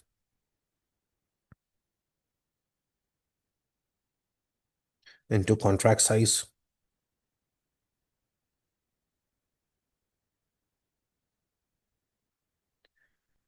into premium amount. So what is the premium amount? Remember, it's a receipt case. We are receiving 202, so we'll try to go to the money changer and try to sell R. Okay. So he's offering contract in R rupee. So we are receiving 202 million rupee and we will going to money changer to sell rupee. He's offering contract in rupee. We'll simply sell rupee. That means we'll take put option. And we are receiving on 31st August. So we'll take the nearest September put option. You know the general rule in receipt put option, in payment call option. If the contract size is in same currency. However, if the contract size would have been in dollars, then I would have said I would be receiving 202 million rupee and go to the money changer, try to sell rupee. Okay. But he's offering contract in dollars. So he's not offering in rupee. I'm selling rupee, right? But he's offering contract in dollars. So selling rupee means I'm taking dollars. So I will be taking dollars. And since he's offering in dollars, I will take a call option in receipt case. Had the contract size been in different currency, but since the contract size is in R, I go and sell. I want to go and sell R. Contract size is also in R. I will sell put option. However, if the contract size is in other currency, make sure we remember the class topics that it needs to be a call option if it's in dollar, because selling rupee means taking dollar. If it's offering in dollars, take dollars, call option. If it's a receipt offering in rupee, I am selling rupee, put option. So it's 2.42 cents. So in dollars, it will be 2.42 divided by 100. 0.0242. Number of contracts into contract size into premium 0.0242. $4.84 million.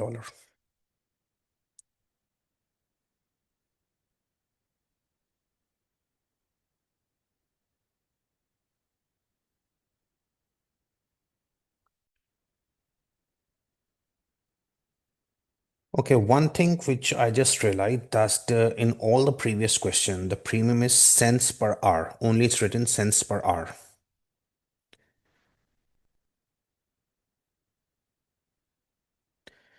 Cents per hour. Okay. So usually if it's cents per hour, we say, okay, it's in cents, 2.42.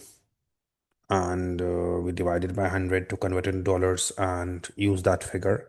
But here for the first time, it's given cents per hour 100.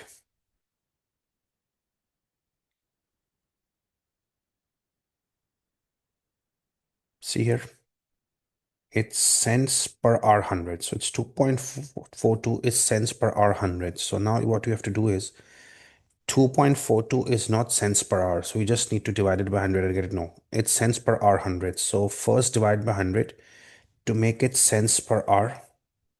Okay. This is cents per hour now, 0.0242, and then to convert it into dollars, 0.0242 needs to be again divided by 100, and you will get 0.0242 divided by 100 as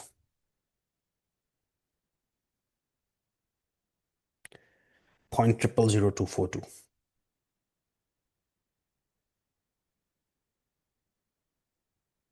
Okay, so this makes it 0.000242 into 5 into 40, 0.0484.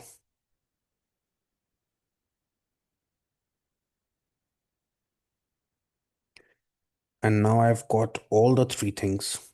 I will just work them around to get my final answer. That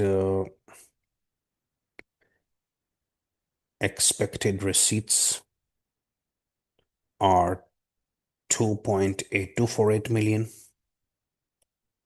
plus unhedged is 0.0282 million minus premium is 0.0484 million, and I get the final answer as 2.8248 plus 0.0282 minus 0.0484, 2.8046 million.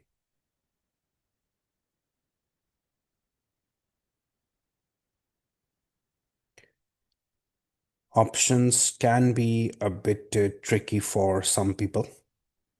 You might say, okay, this is a bit complicated, specifically the options case. Why?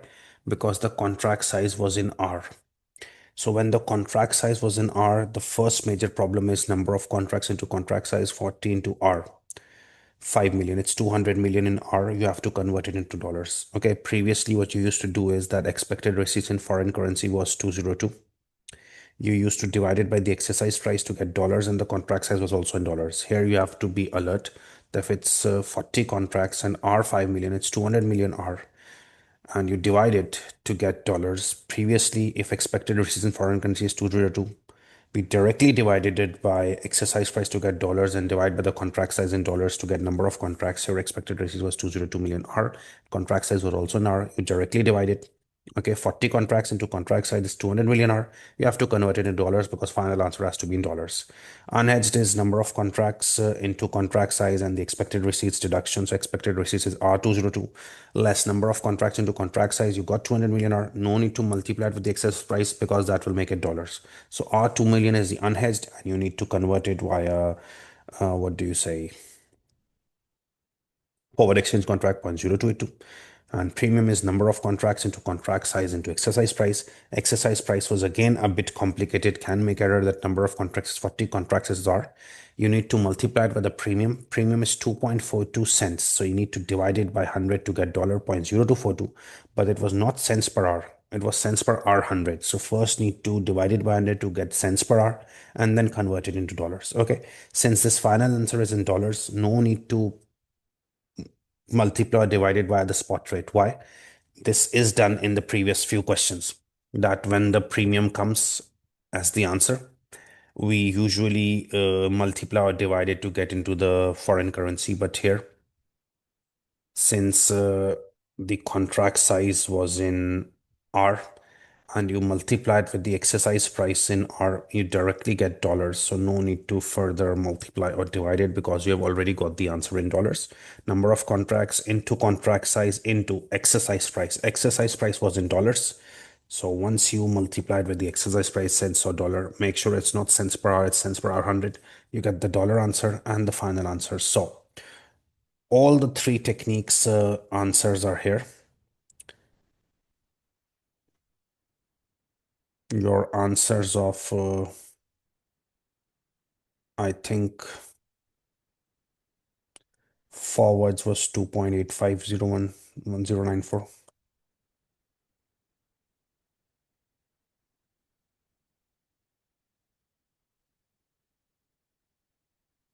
2.851.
Okay, so this is the summary. Answers for forwards, futures, and options. And you can see that the highest receipt is being given by forwards. We'll opt for that, but we will write it in discussion. So first you can copy options and then I will start the discussion.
Okay, so recommend an appropriate hedging strategy for 202 million, which passers due to receive, discussing the factors that will determine decision. You should show all relevant calculations. 4 marks are available for discussion. Okay, so just 4 marks for discussion. Let's start it.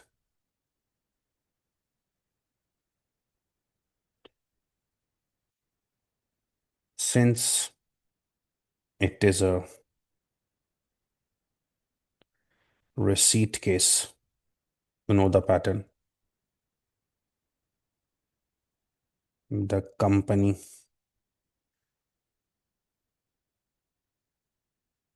will look for a hedging method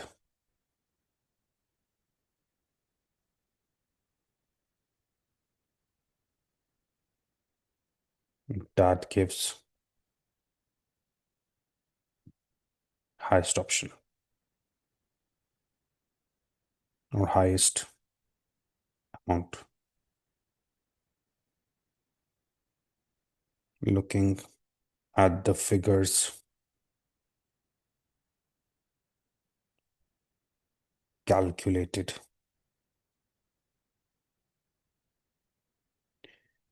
forward exchange contract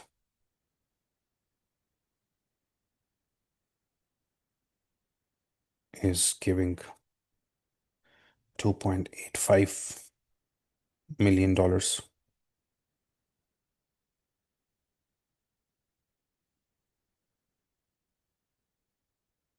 Futures contract is giving $2.8505 million.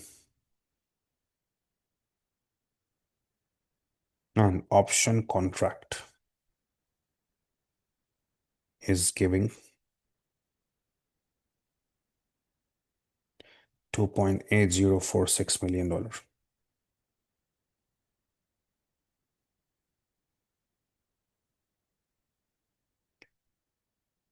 Although options do carry the flexibility that company can exercise it or let it lapse.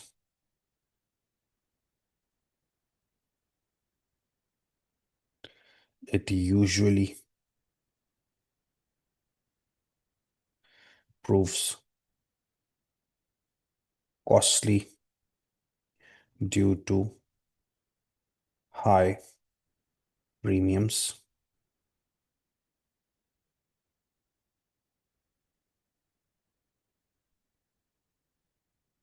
involved. So, company must select either forward or future. Although difference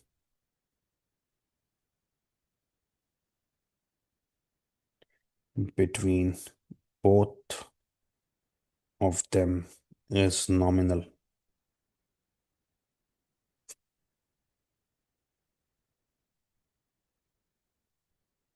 Company will opt for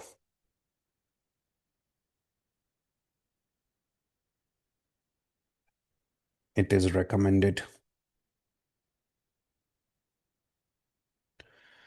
to see pros and cons of both methods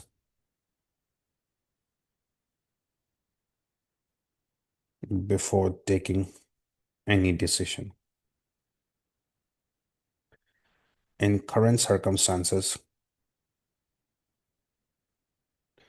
forward exchange contract seems to be the best choice.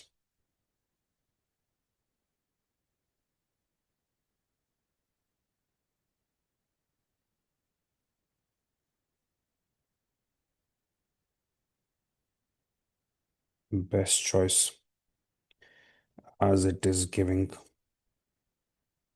highest amount, but it must be exercised at any cost. Because once you enter into forward exchange contract, you have to bear that. Okay. So you have given the recommendation, you can copy, and then we'll move towards the next part.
Okay, let's move towards the next part now.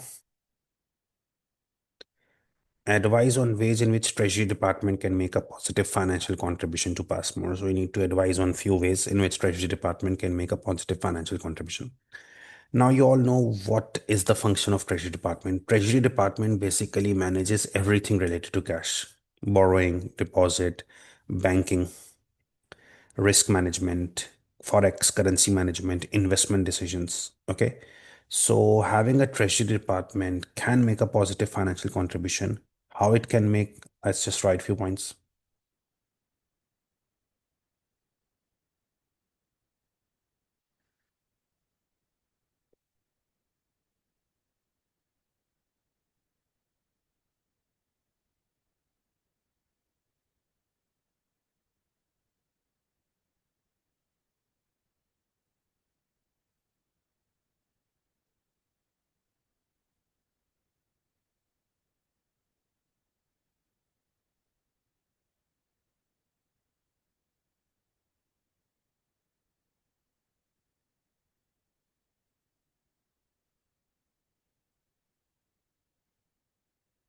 See, it has expertise. It handles all foreign currency transactions of a company rather than separate dealing every foreign currency transaction.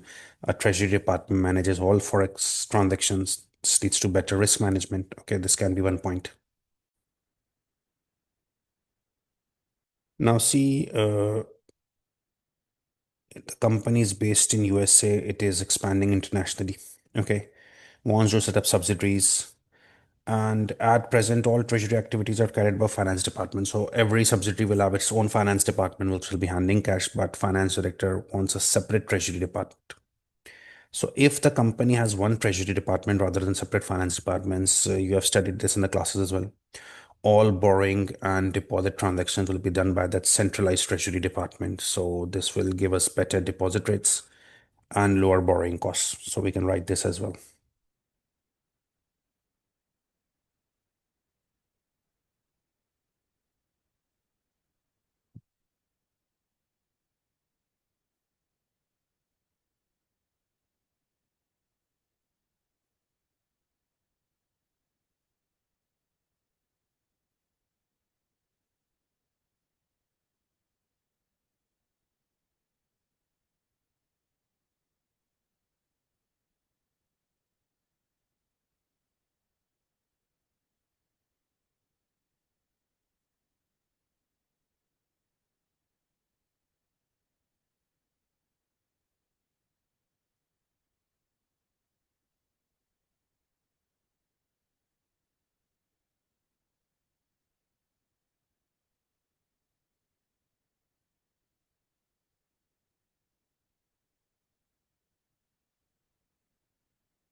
Okay. A treasury department has access to whole pool of cash. Obviously, now no separate finance departments, one treasury department. So it will help in making better investment decisions for the company.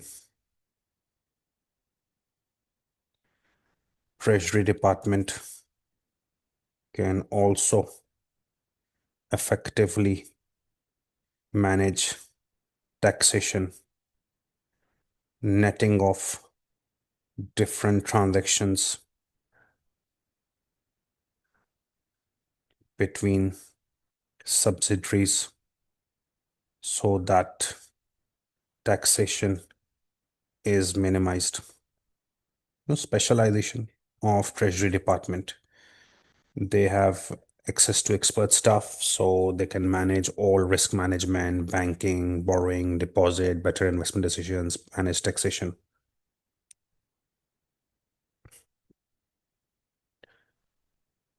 A Treasury Department can also manage lending slash borrowing rather than different subsidiaries going to borrow from bank. A treasury department can arrange lending between subsidiaries, leading to lower interest cost for the company.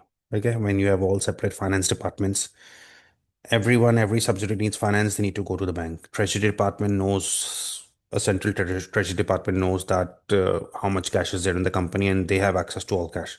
So rather than going to external parties for borrowing, they can arrange lending between the subsidiaries, lowering interest costs for the company. So better risk management, better taxation, better investment decisions, better borrowing deposit rates, lending between subsidiaries. These are the ways in which a treasury department can make a positive financial contribution. Okay, you can copy this and our this question and the past paper is over now. Okay.